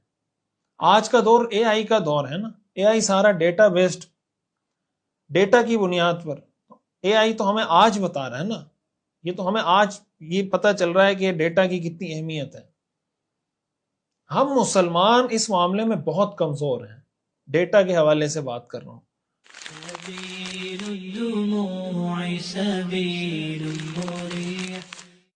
رسول اللہ صلی اللہ علیہ وسلم کی اس حکمت عملی سے ہمیں یہ پتہ چلا کہ حضور علیہ الصلوۃ والسلام، گویا آپ یہ کہہ سکتے ہیں کہ حضرت ابو بکر حضور کے پروٹوکول آفیسر تھے۔ حضور علیہ الصلوۃ والسلام قبیلے کے ساتھ ملاقات کرنے سے پہلے حضرت ابو بکر کو بھیجتے تھے، وہ ڈیٹا کلیکٹ کرتے تھے، اس ڈیٹا کو آپ اینالائز کر کے پھر اپنی بات آگے کرتے تھے، فیصلہ کرتے تھے کہ اس قبیلے سے میں نے کیا بات کرنی ہے، صرف اسلام کی دعوت دینی ہے یا سیکورٹی اور دفاع کی بات بھی ان سے کرنی ہے۔ اس سے ہمیں پتہ چلتا ہے کہ اس کی کتنی اہمیت ہے۔ آج کا دور ڈیٹا کا دور ہے، اعداد و شمار کا، فیکٹ اینڈ فیگرز کا۔ اس سے ہمیں پتہ چلتا ہے کہ رسول اللہ صلی اللہ علیہ وسلم کی نظر میں ڈیٹا کی کتنی اہمیت تھی۔ اور آج اس میں ہمارے لیے میسج اور پیغام یہ ہے کہ ہم جب کوئی کام کرنے جائیں، کوئی بھی ڈیسیجن آپ لینے جاتے ہیں، تو ہمیں اس کے حوالے سے جو اعداد و شمار ہیں، جو فیکٹ اینڈ فیگرز ہیں، جو احصائیات ہیں، وہ ہمیں پتہ ہونا چاہیے۔ مثال کے طور پر آپ سودی نظام کو ختم کرنے کی بات کرتے ہیں، ہم بات کرتے ہیں کہ سودی نظام کو ختم ہونا چاہیے، پہلے ہمیں یہ پتا ہو کہ ملک میں کتنے لوگ سودی نظام میں مبتلا ہیں، ان کا جو بزنس ہے اس کا حجم کیا ہے، وہ کتنے ڈالر بنتے ہیں، کتنے کروڑ ڈالر بنتے ہیں، کتنے ارب ڈالر بنتے ہیں۔ پھر اگر آپ اس کو اسلامائز کرنے جائیں گے، آپ کو جو سسٹم چاہیے اس کے اندر کتنی کیپیسٹی ہونی چاہیے، پھر اس کیپیسٹی کو آپ جب بلڈ کر رہے ہیں، وہ جب شفٹ کریں گے اپنے بزنس کو اسلامی بزنس کے اندر، اس کے لیے ان کو کون کون سی ڈیفیکلٹیز فیس کرنی پڑیں گی، پھر ان ڈیفیکلٹیز میں پہلی ڈیفیکلٹی کا حل کیا ہے، اس پرابلم کا حل کیا ہے، اس پرابلم کا حل کیا ہے، پورا ایک اس پہ ورکنگ کر کے، ریسرچ کر کے، ڈیٹا کلیکٹ کر کے، پھر اس کے بعد ڈیسیجن لیا جائے کہ اب یہ کام ہم نے کرنا ہے۔ مثال کے طور پر ہوم سکولنگ کی بات کی جاتی کہ ہوم سکولنگ کرنی چاہیے، اب کہاں پر ہوم سکولنگ کامیاب ہوگی، کہاں پر ہوم سکولنگ ناکام ہوگی، اب یہ فیصلہ ڈیٹا کی بنیاد پر ہوگا۔ اب کہاں پر کامیاب ہوئی، اس کی کیا کیا ریزن تھے، مثال کے طور پر اگر کہیں پہ کامیاب ہوا تو اس کی کیا کیا وجوہات تھیں، اس کا ماحول کیسا تھا، پڑھانے والا کون تھا، اس کے والدین کتنے ایجوکیٹڈ تھے، اس کے گھر کا ماحول کیسا تھا، وغیرہ وغیرہ، ان کی جو ایکسٹرا کریکولر ایکٹیویٹیز تھی وہ کیا تھیں، کن کن لوگوں کے ساتھ ان کا اٹھنا بیٹھنا تھا۔ اب اس پہ آپ ورک کر کے ڈیٹا جمع کریں، پھر جو ناکام تھا اس کا ڈیٹا جمع کریں کہ کسی نے ہوم سکولنگ کروائی، وہ ناکام ہوا، اس کی چیزوں کو جمع کریں، پھر اس کو آپ انالیسس کر کے، تجزیہ کر کے کوئی رپورٹ پیش کریں کہ یار ہوم سکولنگ یہاں کامیاب ہوگی یا ناکام ہوگی۔ یہ میں ایک مثال دے رہا ہوں، یہ ڈیٹا کلیکشن اور ڈیٹا کلیکٹ کرنے کے بعد اس کا تجزیہ کر کے اس کی بنیاد پہ فیصلہ کرنا، یہ رسول اللہ صلی اللہ علیہ وسلم کی سیرت کا بہت اہم میسج ہے۔ حضور علیہ الصلوۃ والسلام کسی قبیلے سے ملاقات کرتے تھے تو پہلے یہ ساری تفصیلات معلوم کرتے تھے۔ ہمارے ہاں کیا ہوتا ہے کہ ہم ایک کام شروع کر دیتے ہیں یا ایک سٹیٹمنٹ دے دیتے ہیں کہ یہ کام یوں ہوگا، پیچھے ورکنگ نہیں ہوتی، ریسرچ نہیں ہوتی۔ جو میں بار بار تھنک ٹینک کی بات کرتا ہوں نا کہ ہمیں تھنک ٹینک بنانا چاہیے، ہمارا ایک ایسا ادارہ ہونا چاہیے جو خاموشی سے بیٹھ کے ریسرچ کرے، وہاں پہ ریسرچر بیٹھے ہوئے ہوں، وہاں مختلف جو فیلڈ کے ایکسپرٹس ہیں ان کے ساتھ ان کے رابطے ہوں، جس فیلڈ سے ریلیٹڈ ایشو ہو وہاں پہ جا کے ان سے بات کریں، اس سے پورے معاملات کو سمجھیں، اعداد و شمار جمع کریں۔ لیکن بدقسمتی سے اس چیز کی طرف ہم آتے نہیں ہیں، تو اسی لیے میں یہ بات عرض کرتا ہوں، تھنک ٹینک کا یہی کام ہوتا ہے، ریسرچ کرنا، ڈیٹا کلیکٹ کرنا۔ پھر جو سروے ہوتے ہیں، ظاہر ہے کہ جو مختلف سرویز ہو رہے ہوتے ہیں اس کا مقصد بھی ڈیٹا کلیکشن ہوتا ہے۔ تو ہم بعض اوقات کوئی ڈیسیجن لے لیتے ہیں، کوئی کام شروع کر دیتے ہیں، 10 سال بعد پتہ چلتا ہے کہ یار اس کام کا تو کوئی رزلٹ ہی نہیں نکلا، پھر کہتے ہیں چھوڑو یار اس کو، یہ کام شروع کر دو۔ بھائی یہ 10 سال جو ضائع کیے، اگر پہلے سے ڈیٹا کلیکٹ کر کے اس کی بنیاد پہ فیصلہ لیتے تو آپ کے یہ 10 سال ضائع نہیں ہوتے، آپ وہاں پہ قدم رکھتے جہاں آپ 10 سال کے بعد قدم رکھ رہے ہیں۔ اتنی اہمیت ہے ڈیٹا کی۔ اس لیے اگر ایک تو ایک آپ کوئی پروجیکٹ شروع کرنے جا رہے ہیں، کسی بزنس میں انویسٹ کرنے جا رہے ہیں، کوئی بھی آپ کام کرنے جا رہے ہیں، بیسک اصول ہے کہ اس کا ڈیٹا جمع کریں آپ۔ پھر اگر کسی، جیسے میں نے بتایا کہ لیکچر دینے جا رہے ہیں، اس کے حوالے سے آڈینس کا ڈیٹا کلیکٹ کریں۔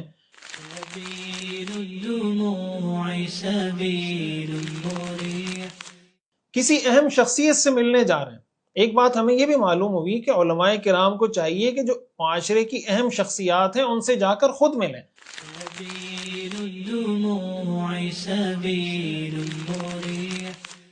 عام طور سے ہمارے یہاں علماء حق اور علماء سو کی یہ پہچان بتائی جاتی ہے کہ جو لوگ بادشاہوں سے ملتے ہیں، حکمرانوں سے ملتے ہیں، وہ علماء سو ہوتا ہے، اور جو بادشاہوں سے نہیں ملتے وہ علماء حق ہوتے ہیں۔ بھائی علماء سو وہ علماء ہوتے ہیں جو بادشاہوں سے اپنے مفادات کے لیے ملتے ہیں کہ بھائی مجھے زمین چاہیے، مجھے جائیداد چاہیے، میرے نام پراپرٹی کر دو، مجھے یہ سہولیات دے دو، اپنے ذاتی مفادات کے لیے جو ملتے ہیں، اور ان مفادات کی وجہ سے وہ دین کو قربان کرتے ہیں، اپنے دینی نظریے پہ کمپرومائز کرتے ہیں، ان کو علماء سو کہا جاتا ہے۔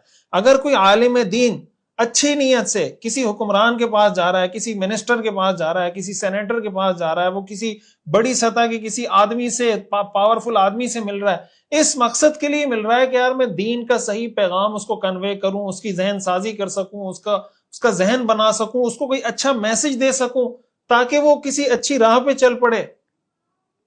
یہ تو رسول اللہ صلی اللہ علیہ وسلم کی سنت ہے۔ تو یہ جو ہم نے طے کر رکھا ہے نا، بعض دفعہ ہمارے ہاں دینی لوگوں کی یہ سوچ ہوتی ہے کہ نہیں سب لوگ میرے پاس چل کر آئیں گے۔ بھائی ہر آدمی آپ کے پاس چل کر نہیں آئے گا، رسول اللہ صلی اللہ علیہ وسلم کے پاس سب لوگ خود چل کر نہیں آئے تھے، آپ ایک ایک قبیلے کے پاس گئے تھے۔ آپ سیرت کی کتابیں اٹھا کے پڑھیں، ان میں الفاظ ہے قبیلتن قبیلتن، ایک ایک قبیلے کے پاس آپ گئے، خود تشریف لے کر گئے، اور سرداروں سے آپ نے خود ملاقات کی۔ تو یہ جو ہم بعض اوقات سوچ لیتے ہیں کہ نہیں سب لوگ میرے پاس ملنے کے لیے آئیں گے، میں کسی کے پاس ملنے کے لیے نہیں جاؤں گا، اور اگر میں ملنے کے لیے چلا گیا تو پتہ نہیں میں تو پھر صحیح عالم نہیں ہوں گا، یہ غلط تصورات ہیں۔ سیرت سے اس کا کوئی تعلق نہیں ہے. ہاں اپنے ذاتی مفادات کے لیے، دین پر کمپرومائز کرنے کے لیے، دین بیچنے کے لیے اگر کوئی آدمی جا رہا ہے، ظاہر ہے کہ پھر تو وہ عالم ہے یا غیر عالم ہے. وہ بدبختی کی اس سے بڑی علامت کیا ہوگی کہ دنیاوی مفادات کے لیے انسان اپنے دین کو قربان کر دے.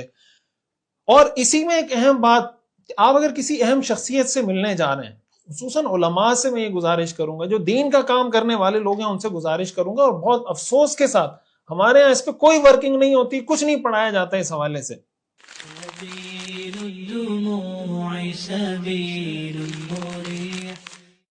ہمارے استاد صاحب فرماتے ہیں کہ جب کسی بڑی شخصیت سے ملنے جائیں نا، مثال کے طور پر آپ چاہتے ہیں کہ ملک کے اندر یہ چیز غلط ہو رہی ہے، آپ چاہتے ہیں کہ میں کسی بڑی سطح کے آدمی سے جا کے ملاقات کروں، اس کو بتاؤں کہ یہ چیز غلط ہے، یہ اس کا آلٹرنیٹ ہے، اس آلٹرنیٹ میں یہ مشکلات ہوں گی، ان مشکلات کا یہ حل ہے، پورا ایک پیکج آپ بنائیں. تو ملاقات سے پہلے اس شخصیت کے بارے میں کچھ چیزوں کی تفصیلات لے لیں اور اس کے مطابق پھر جا کے بات کریں. اس کا نام کیا ہے، اس کے والد کا نام کیا ہے، اس کی زبان کیا ہے، اس کی قوم کیا ہے، اس کی تعلیم کیا ہے، اس کے سیاسی رجحانات کیا ہیں، کس سیاسی پارٹی کو سپورٹ کرتا ہے وہ، اس کے مذہبی رجحانات کیا ہیں، وہ کس مسلک کو زیادہ فالو کرتا ہے یا کس مسلک سے اس کا تعلق ہے، اس کی عمر کتنی ہے. عمر سے بھی تعلق ہوتا ہے، ایک آدمی کی 25 سال عمر ہے، ایک کی 70 سال عمر ہے، ظاہر ہے دونوں کے ساتھ دونوں کے مزاج میں فرق ہوتا ہے. اسی طرح اس کا مزاج کیسا ہے، نرم مزاج ہے، گرم مزاج ہے. اگر دیندار ہے تو کسی خاص خانقاہ سے تعلق ہے تو کس خانقاہ سے تعلق ہے، اس خانقاہ سے تعلق ہے، اس سے ہے، اس سے ہے، کس مکتبہ فکر سے تعلق ہے، کس سیاسی پارٹی سے تعلق ہے. یہ بھی معلومات کریں کہ کسی بیماری میں مبتلا ہے یا نہیں. مثال کے طور پر اس کا بلڈ پریشر ہائی ہوتا ہے، آپ کو پتا ہونا چاہیے کہ میں جس شخص کے پاس جا رہا ہوں اس کا بی پی ہائی ہوتا ہے. اگر اس کا شوگر ہائی ہوتا ہے، آپ کو پتا ہونا چاہیے کہ میں جس شخص کے پاس جا رہا ہوں اس کا شوگر ہائی ہوتا ہے. یہ سارا ڈیٹا کلیکٹ کریں، اس کے مطابق اپنا مضمون تیار کریں کہ میں نے ان ساری چیزوں کا خیال رکھنا ہے تاکہ میری بات اس پہ اثر کرے. اب اگر وہ مثال کے طور پر 50 سال 60 سال اس کی عمر ہے اور آپ کی عمر 30 سال ہے اور آپ جا کے اس سے بات ایسے کریں جیسے آپ اپنے شاگردوں سے کرتے ہیں تو وہ آپ کی بات ایکسپٹ کرے گا. یا اس کا بی پی ہائی ہوتا ہے اور آپ جا کے اس پہ چڑھائی شروع کر دیں تو وہ آپ کی بات کو ایکسپٹ کرے گا. اب یہ جو وہ ایکسپٹ نہیں کر رہا تو ہم کہتے ہیں حق بات کڑوی ہوتی ہے. بھائی حق بات کڑوی نہیں ہوتی، تمہارا انداز کڑوا ہے. حق بات حق طریقے سے اور حق موقع پر حق نیت سے کی جائے تو اس کا اثر ہوتا ہے. غلطی ہم خود کر رہے ہوتے ہیں، بلیم کسی اور کو کر رہے ہوتے ہیں. رسول اللہ صلی اللہ علیہ وسلم کی سیرت سے ہمیں یہ نہیں ملتا کہ جا کے ایک دم بغیر کسی تیاری کے، بغیر کسی ڈیٹا کے جا کے کسی سے کوئی بھی بات کر لو. رسول اللہ صلی اللہ علیہ وسلم کی سیرت ہمیں یہ بات سکھاتی ہے کہ آپ کوئی بھی کام کریں، خصوصاً کوئی بڑا سٹیپ آپ لینے جا رہے ہیں، اس کے لیے ڈیٹا اچھے طریقے سے کلیکٹ کریں. اس کے پیچھے جو ورکنگ ہے، بیک اینڈ پہ جو ورکنگ ہے وہ پوری کمپلیٹ کریں، اس کے بعد کوئی بڑا سٹیپ آپ کو لینا چاہیے.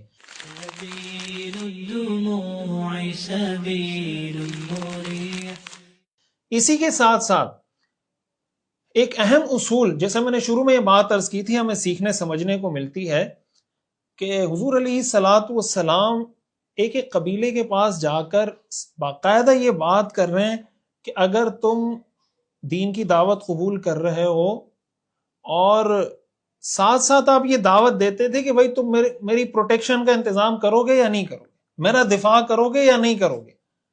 مقصد آپ کا یہی تھا کہ آپ کو کوئی ایسی مضبوط جگہ چاہیے تھی، ایسا کوئی مرکز چاہیے تھا کہ آپ مکہ سے اپنے مرکز کو شفٹ کر کے اس جگہ لے جا سکیں. اب وہاں آپ کو انکنڈیشنل سپورٹ اور انکنڈیشنل پروٹیکشن اور سیکیورٹی اور دفاع چاہیے تھا. اب یہ ایک بہت اہم مسئلہ ہے آج کے دور کا. ہم خود اس مسئلے سے گزر رہے ہیں، گزرتے رہتے ہیں، بار بار طرح طرح کے مسائل.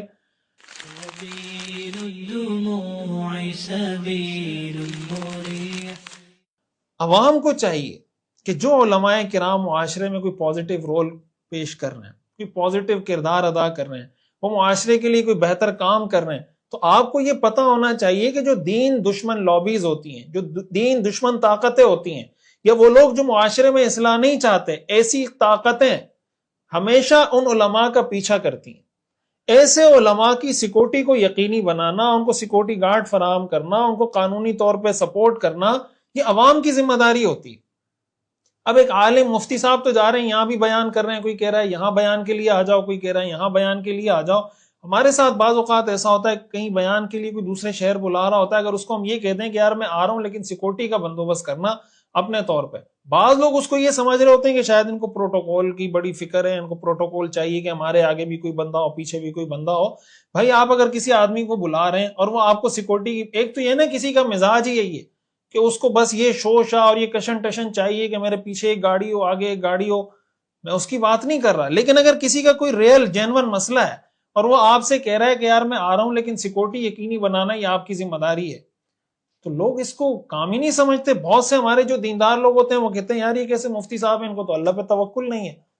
بھائی یہ کون سا توکل کا مفہوم دماغ میں بٹھایا ہوا ہے؟ رسول اللہ صلی اللہ علیہ وسلم کی سیرت، آپ علیہ الصلوۃ والسلام جب مدینہ تشریف لے کر گئے، آگے آپ پڑھیں گے، اسی شرط پر آپ تشریف لے کر گئے کہ جب مدینہ کے لوگوں نے انکنڈیشنل سپورٹ اور انکنڈیشنل پروٹیکشن اور انکنڈیشنل سیکیورٹی، جب انہوں نے آپ کے ساتھ معاہدہ کیا کہ یا رسول اللہ ہم آپ کی ایسے حفاظت کریں گے جیسے ہم اپنے بیوی بچوں کی کرتے ہیں، تب حضور علیہ الصلوۃ والسلام مدینہ منورہ تشریف لے کر گئے. اور آپ جانتے ہیں کہ پھر انہوں نے حضور کو کیسے پروٹیکٹ کیا، وہ پھر کیسے جنگوں میں حضور کے ساتھ آگے آگے رہے اور کس طرح حضور علیہ الصلوۃ والسلام کا دفاع کیا اپنی جانوں کا نذرانہ پیش کر کے. تو علماء کرام بالخصوص وہ لوگ جو ایک پازیٹیو کام کر رہے ہیں، جو معاشرے پہ امپیکٹ کریٹ کر رہے ہیں، اس کے لیے ہماری عوام کو باقاعدہ ایک فنڈ بنانا چاہیے. اب اس طرح کی چیزوں کو لوگ دین کا کام ہی نہیں سمجھتے. اب آپ مجھے بتائیں رسول اللہ صلی اللہ علیہ وسلم جب ان کو کہہ رہے ہیں کہ میری پروٹیکشن کریں، کیا یہ دین کا کام نہیں تھا؟ اب اگین بات وہی ہے کہ بہت سی چیزیں وہ ہیں جہاں پہ ہمارے لوگ فنڈ دینے کے لیے تیار ہوتے ہیں. بھائی یہ یتیم خانے کے لیے فنڈ، مسجد کے لیے فنڈ، مدرسے کے لیے فنڈ، مسجد کی دریوں کے لیے فنڈ. اگر آپ اس کو یہ کہہ دیں بھئی یہ عالم دین ہے، اس کی سیکورٹی کا مسئلہ ہے، وہ اپنی جیب سے، اس کی تنخواہ اتنی تھوڑی ہے کہ وہ اپنی سیکورٹی گارڈ وہ رکھے گا، اس کو اسلحہ بھی خریدنا ہے، اس کو تنخواہ بھی دینی ہے، اس کو کھانا بھی کھلانا ہے، اس کے سارے خرچے ہیں. سیکورٹی گارڈ رکھنا ایسے جیسے آپ شادی کر لیں، اس کے سارے خرچے آپ نے اٹھانے ہیں. اب لوگ کہتے ہیں نہیں یار یہ کیا فضول کام ہے، ان کے کشن ٹشن کے لیے ہم پیسے دیں، ان کو تو اللہ پہ توکل ہونا چاہیے، دین کا کام کر رہے ہیں. یہ کون سا دین کا تصور ہم نے بٹھایا ہوا ہے دماغ میں؟ یہی وجہ ہے کہ پھر کوئی آگے بڑھتا نہیں ہے، ہمت نہیں کرتا. اس کو پتا ہے کہ میں آگے بڑھوں گا کوئی آگے گولی مار کے چلا جائے گا، کسی کا کیا جائے گا، وہ کہیں گے چلو یار ایک بندہ تھا کم ہو گیا. تو میں یہ گزارش کروں گا آپ تمام حضرات سے کہ جہاں آپ دوسرے بہت سے خیر کے کاموں میں جتنے بھی لوگ ہیں اس کو دین کا کام سمجھتے ہیں، اس کو بھی دین کا کام سمجھیں. جو بھی آپ سمجھتے ہیں کہ یار یہ عالم دین ہے، یہ مفتی ہے، یہ علماء کرام ہے، اس کے لیے باقاعدہ کوئی فنڈ بنانا چاہیے. ان کی سیکورٹی کا، ان کے دفاع کا، ان کی پروٹیکشن کا ہمیں پورا انتظام کرنا چاہیے تاکہ وہ آزادی کے ساتھ اور پورے جذبے کے ساتھ وہ اپنا کام جاری رکھ سکیں. اگر اس کو ہم دین کا کام نہیں سمجھتے تو آپ سیرت کے اس واقعے کو پڑھیں اور پھر مجھے بتائیں کہ رسول اللہ صلی اللہ علیہ وسلم نے، میں آپ کو تفصیل بتاؤں گا کہ حضور علیہ الصلوۃ والسلام پر کتنے قاتلانہ حملے ہوئے اور کہاں کہاں ہوئے تھے، اور اللہ تعالیٰ نے آپ کی حفاظت کی. بعد میں جب اللہ تعالیٰ نے فرما دیا واللہ یعصمک من الناس کہ اللہ نے آپ کی حفاظت کا ذمہ لے لیا، اب آپ کو کوئی نقصان نہیں پہنچا سکتا. حضور علیہ الصلوۃ والسلام نے اس سے پہلے سیکورٹی رکھی ہوئی تھی. آپ جب مدینہ بھی تشریف لے کر گئے صحابہ سیکورٹی دیتے تھے، ایک کی ڈیوٹی ختم ہوتی تھی دوسرے آتے تھے، دوسرے کی ڈیوٹی ختم ہوتی تھی تیسرے آتے تھے. جب اللہ تعالیٰ نے یہ آیت نازل کر دی پھر آپ نے فرمایا کہ اب آپ لوگ چلے جاؤ، اللہ تعالیٰ نے مجھ سے وعدہ کر لیا. تو اللہ کا وعدہ حضور علیہ الصلوۃ والسلام سے تھا، ہم سب سے تو نہیں ہے کہ اللہ نے مجھ سے یا آپ سے یا کسی عالم دین سے الگ سے وعدہ کیا ہو کہ تمہاری سیکورٹی میرے ذمہ ہے. تو اس لیے ان چیزوں پہ اعتراض کرنے کے بجائے ایسی چیزوں کو سپورٹ کرنا چاہیے، اور جہاں ہم دین کے اور بہت سارے کاموں کو دین کا کام سمجھتے ہیں اس کو بھی دین کا کام سمجھنا چاہیے.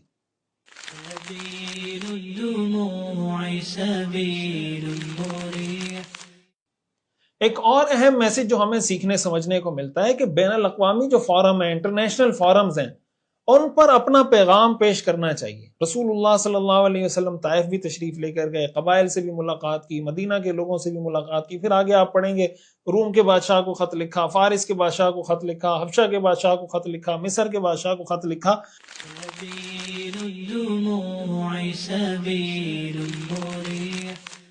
بعض اوقات یہ ہوتا ہے کہ ہم کام تو کر رہے ہوتے ہیں لیکن اس کام کی صحیح طریقے سے مارکیٹنگ نہیں کر رہے ہوتے. مثال کے طور پر آپ کوئی پروڈکٹ ہی بنا رہے ہیں، کوئی بزنس کر رہے ہیں آپ، تو کہیں پہ کوئی ایکسپو لگتا ہے، آپ جا کے ایکسپو میں اپنا سٹال لگائیں، اس سٹال میں اپنی پروڈکٹ بتائیں کہ بھائی میں یہ پروڈکٹ بناتا ہوں، یہ میرے پروڈکٹ کی خصوصیات ہیں، اس کی مارکیٹنگ تو کریں. آج کل سوشل میڈیا مارکیٹنگ کا دور ہے، سوشل میڈیا مارکیٹنگ یا سیکھیں یا جو اس کے ایکسپرٹ ہیں ان کو بتائیں کہ بھائی یہ میری پروڈکٹ ہے، میں اس پروڈکٹ کی مارکیٹنگ کرنا چاہتا ہوں. اب ہمارے یہاں بہت سارے لوگ ایسے ہیں جو ان کی عمر زیادہ ہے، 50-60 سال اس کی عمر ہے، اب اگر وہ کوئی اچھا کام کر رہا ہوگا بعض دفعہ آپ اس کو کہیں گے کہ یار آپ اتنا معیاری کام کر رہے ہیں, آپ سوشل میڈیا مارکیٹنگ کیوں نہیں کرتے, یا فلاں جگہ ایکسپو لگ رہا ہے تو آپ جا کے اپنے ایکسپو میں اپنا اسٹال کیوں بک نہیں کرواتے. ان کے دماغ میں وہی چل رہا ہوتا ہے کہ نہیں ہم اخبار میں اشتہار دیں گے یا کسی طرح ہماری مارکیٹنگ ہوگی, یا سوشل میڈیا والی مارکیٹنگ ہمیں سمجھ میں نہیں آتی. بھائی آپ کوئی بھی پازیٹیو کام کر رہے ہیں, آپ نے کوئی کتاب لکھی ہے آپ نے, ایون کہ جیسے سیرت کا درس ہے, اب سیرت کا درس ہے, ہم یہ چاہتے ہیں کہ ہم اس کو اسپانسر کریں, وہ لاکھوں لوگوں تک پہنچے کہ لاکھوں لوگ اس کو سنیں, لیکن اگر اس بیس پر آپ کسی کو کہیں گے کہ یار سیرہ کورس کی مارکیٹنگ میں نے کرنی ہے, سوشل میڈیا کو میں نے 2 لاکھ روپے دینے, اس کی میں مارکیٹنگ کروں تاکہ لوگ سیرت سننا شروع کریں, اگین بات وہی آئے گی, وہ اس کو کہے گا کہ یار یہ کون سا دین کا کام ہے کہ سیرہ کورس کی مارکیٹنگ آپ کر رہے ہیں. بھائی یہ دین کے کام ہے سارے, یہ اپنا مزاج تبدیل کریں. یہ جو ہمارے معاملات میں رکاوٹ ہے نا, یہ جو کہتے ہیں اسلامی نظام, اسلامی سسٹم, اسلامی نظام, اسلامی سسٹم کہاں سے آئے گا؟ اسلامی نظام سسٹم کی جو بیس ہے اس کے بارے میں ہی ہمارے نظریات بالکل تبدیل ہیں, تو اسلامی سسٹم اور اسلامی نظام کہاں سے آئے گا؟ تو کوئی بھی اچھا کام کیا جائے, کوشش کرنی چاہیے اس کو جتنے فارمز پر آپ ریپریزنٹ کر سکیں, جتنی زیادہ سے زیادہ جگہوں پہ نیت اپنی اچھی رکھیں, نیت خالص رکھیں. کوئی ریاکاری, دکھلاوا, یہ چیزیں ہوں گی تو ظاہر ہے یہ تو تباہی و بربادی ہے, لیکن اس کا یہ مطلب نہیں کہ اس سے بچنے کے لیے آپ مارکیٹنگ ہی چھوڑ دیں, لوگوں کو بتانا ہی چھوڑ دیں. تو اس چیز کا بھی ہمیں اہتمام کرنا چاہیے. رسول اللہ صلی اللہ علیہ وسلم کی سیرت اور سنت سے ہمیں یہ درس ملتا ہے.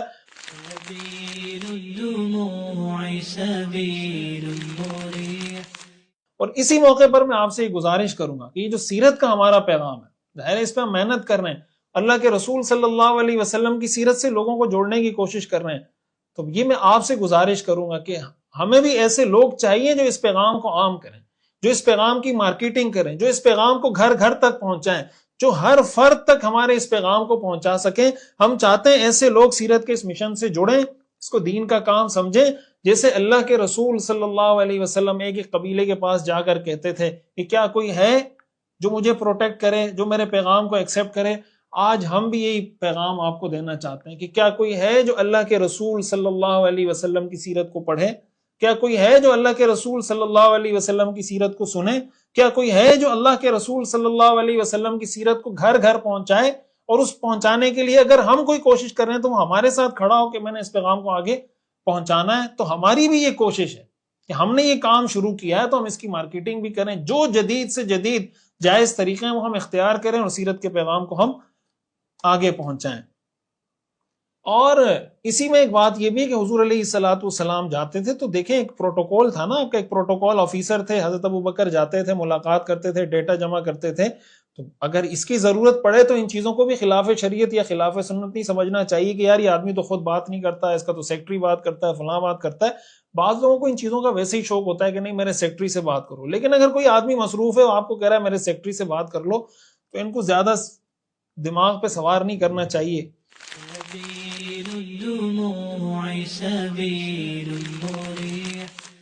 اور آخری چیز جو آج کے سبق سے متعلق میں عرض کرنا چاہتا ہوں وہ حضور علیہ الصلوۃ والسلام کا ٹیم ورک ہے. جب آپ کوئی بڑا کام کرنے جا رہے ہوتے ہیں نا تو آپ کو ٹیم ورک چاہیے ہوتا ہے. دیکھیں ایک سکل حضرت ابوبکر کی تھی اور حضور علیہ الصلوۃ والسلام کا پیغام تھا, تو آپ علیہ الصلوۃ والسلام نے حضرت ابوبکر کی سکلز کو استعمال کیا, وہ جاتے تھے. اب جب کوئی بڑا کام کرنے جا رہے ہیں, مثال کے طور پر اس میں آپ کو آئی ٹی ایکسپرٹ کی ضرورت بھی ہے, اس میں آپ کو لیگل ایکسپرٹ کی ضرورت بھی ہے, اس میں آپ کو فائنینشیل سپورٹ کی ضرورت بھی ہے, تو ایسے کاموں میں کام اسی وقت آگے بڑھتا ہے جب ٹیم ورک. جو لیگل ایکسپرٹ ہو وہ اپنی ایکسپرٹیز پیش کرے, آئی ٹی کا ایکسپرٹ ہے وہ اپنی ایکسپرٹیز پیش کرے, جو فائنینشیل سپورٹ کر سکتا ہے وہ اپنی ایکسپرٹیز پیش کرے, جو آئیڈیاز اچھے دے سکتا ہے وہ اپنی ایکسپرٹیز پیش کرے, اور یوں مل کر کام کو آگے بڑھایا جائے. اب ایک ہی آدمی کے سر پہ جب آپ بوجھ ڈالیں گے کہ یہ کام بھی آپ نے کرنا ہے, یہ بھی آپ نے کرنا ہے, یہ بھی آپ نے کرنا ہے, تو ظاہر ہے کہ وہ کام آگے بڑھ نہیں سکتا. ہجرت کے واقعے میں ہم تفصیل سے پڑھیں گے, اس میں یہ ٹیم ورک کا جو مفہوم ہے اور بہت اچھے طریقے سے واضح ہوگا کہ حضور علیہ الصلوۃ والسلام جب مکہ مکرمہ سے نکلیں تو آپ نے کس طریقے سے کاموں کو تقسیم کیا. حضرت علی کو آپ نے اپنی امانتیں حوالے کی, حضرت ابوبکر کو آپ نے اپنے ساتھ لیا, ہم سفر بنایا, حضرت اسما اور حضرت عبداللہ کی آپ نے ذمہ داری لگائی کہ وہ کھانا لے کر آئیں گی اور وہاں کی خبریں ہمیں پہنچائیں گے. حضرت عامر بن فہیرہ کی آپ نے ذمہ داری لگائی کہ یہ جو بکریاں آئیں گی جائیں گی تو آپ نے راستوں کے نشانات کو مٹانا ہے, بکریاں واپس لے کر جانی ہیں. پھر مدینہ منورہ آپ گئے, سب سے پہلے آپ نے مسجد نبوی کی تعمیر کی تاکہ ایک اجتماعی مرکز آ جائے اور ٹیم ورک کی ایک صورت بن سکے. پھر جب مسجد نبوی کی تعمیر ہو رہی تھی، صحابہ بھی پتھر اٹھا رہے تھے، آپ بھی پتھر اٹھا رہے تھے، مدینہ منورہ پہنچ کر آپ نے مواخات قائم فرمائی کہ یہ آپ کا بھائی، یہ آپ کا بھائی، یہ انصاری آپ، یہ مہاجر بھائی ان کے ساتھ رہے گا، یہ مہاجر بھائی ان کے ساتھ رہے گا۔ وہ کام آپ نے تقسیم کیا کہ اتنا جو بڑا بوجھ ایک طرح سے مدینہ پہ آیا تھا، آپ نے اس طریقے سے اس کو تقسیم کیا کہ کوئی بوجھ بھی نہیں ہوا اور سب کے لوگوں کو ٹھکانہ بھی مل گیا، کھانے پینے کی ساری چیزیں ارینجمنٹ بھی ہو گئی۔ رسول اللہ صلی اللہ علیہ وسلم کا یہ طرز عمل ہمیں بتاتا ہے کہ ہمیں بھی ٹیم ورک کرنا چاہیے۔ تو ایک آدمی کب تک کام کرے گا؟ یہ میں گزارش آپ سے اگین سیرت کے حوالے سے بھی کروں گا کہ یہ ٹیم ورک کی بہت ضرورت ہے۔ جتنا زیادہ سے زیادہ لوگ اس کے ساتھ جڑیں گے اور ہر آدمی کی ایکسپرٹیز اس میں شامل ہوں گی تو اور بہتر سے بہتر ہم کام کر سکیں گے۔ اور اگین آپ کا جو فیلڈ، آپ جس فیلڈ سے بھی تعلق رکھتے ہیں، اگر آپ کوئی بڑا کام کر رہے ہیں تو آپ کے ذہن میں بھی یہ بات ہونی چاہیے کہ آپ اپنی ٹیم کو مضبوط کریں، ان کی سکلز کو مضبوط کریں، ان کی ٹریننگ، ان کی ڈیولپمنٹ، ان چیزوں پہ ضرور کام کریں۔ اللہ تعالی ہمیں سمجھنے کی اور عمل کرنے کی توفیق عطا فرمائے۔ وآخر دعوانا ان الحمد للہ رب العالمین۔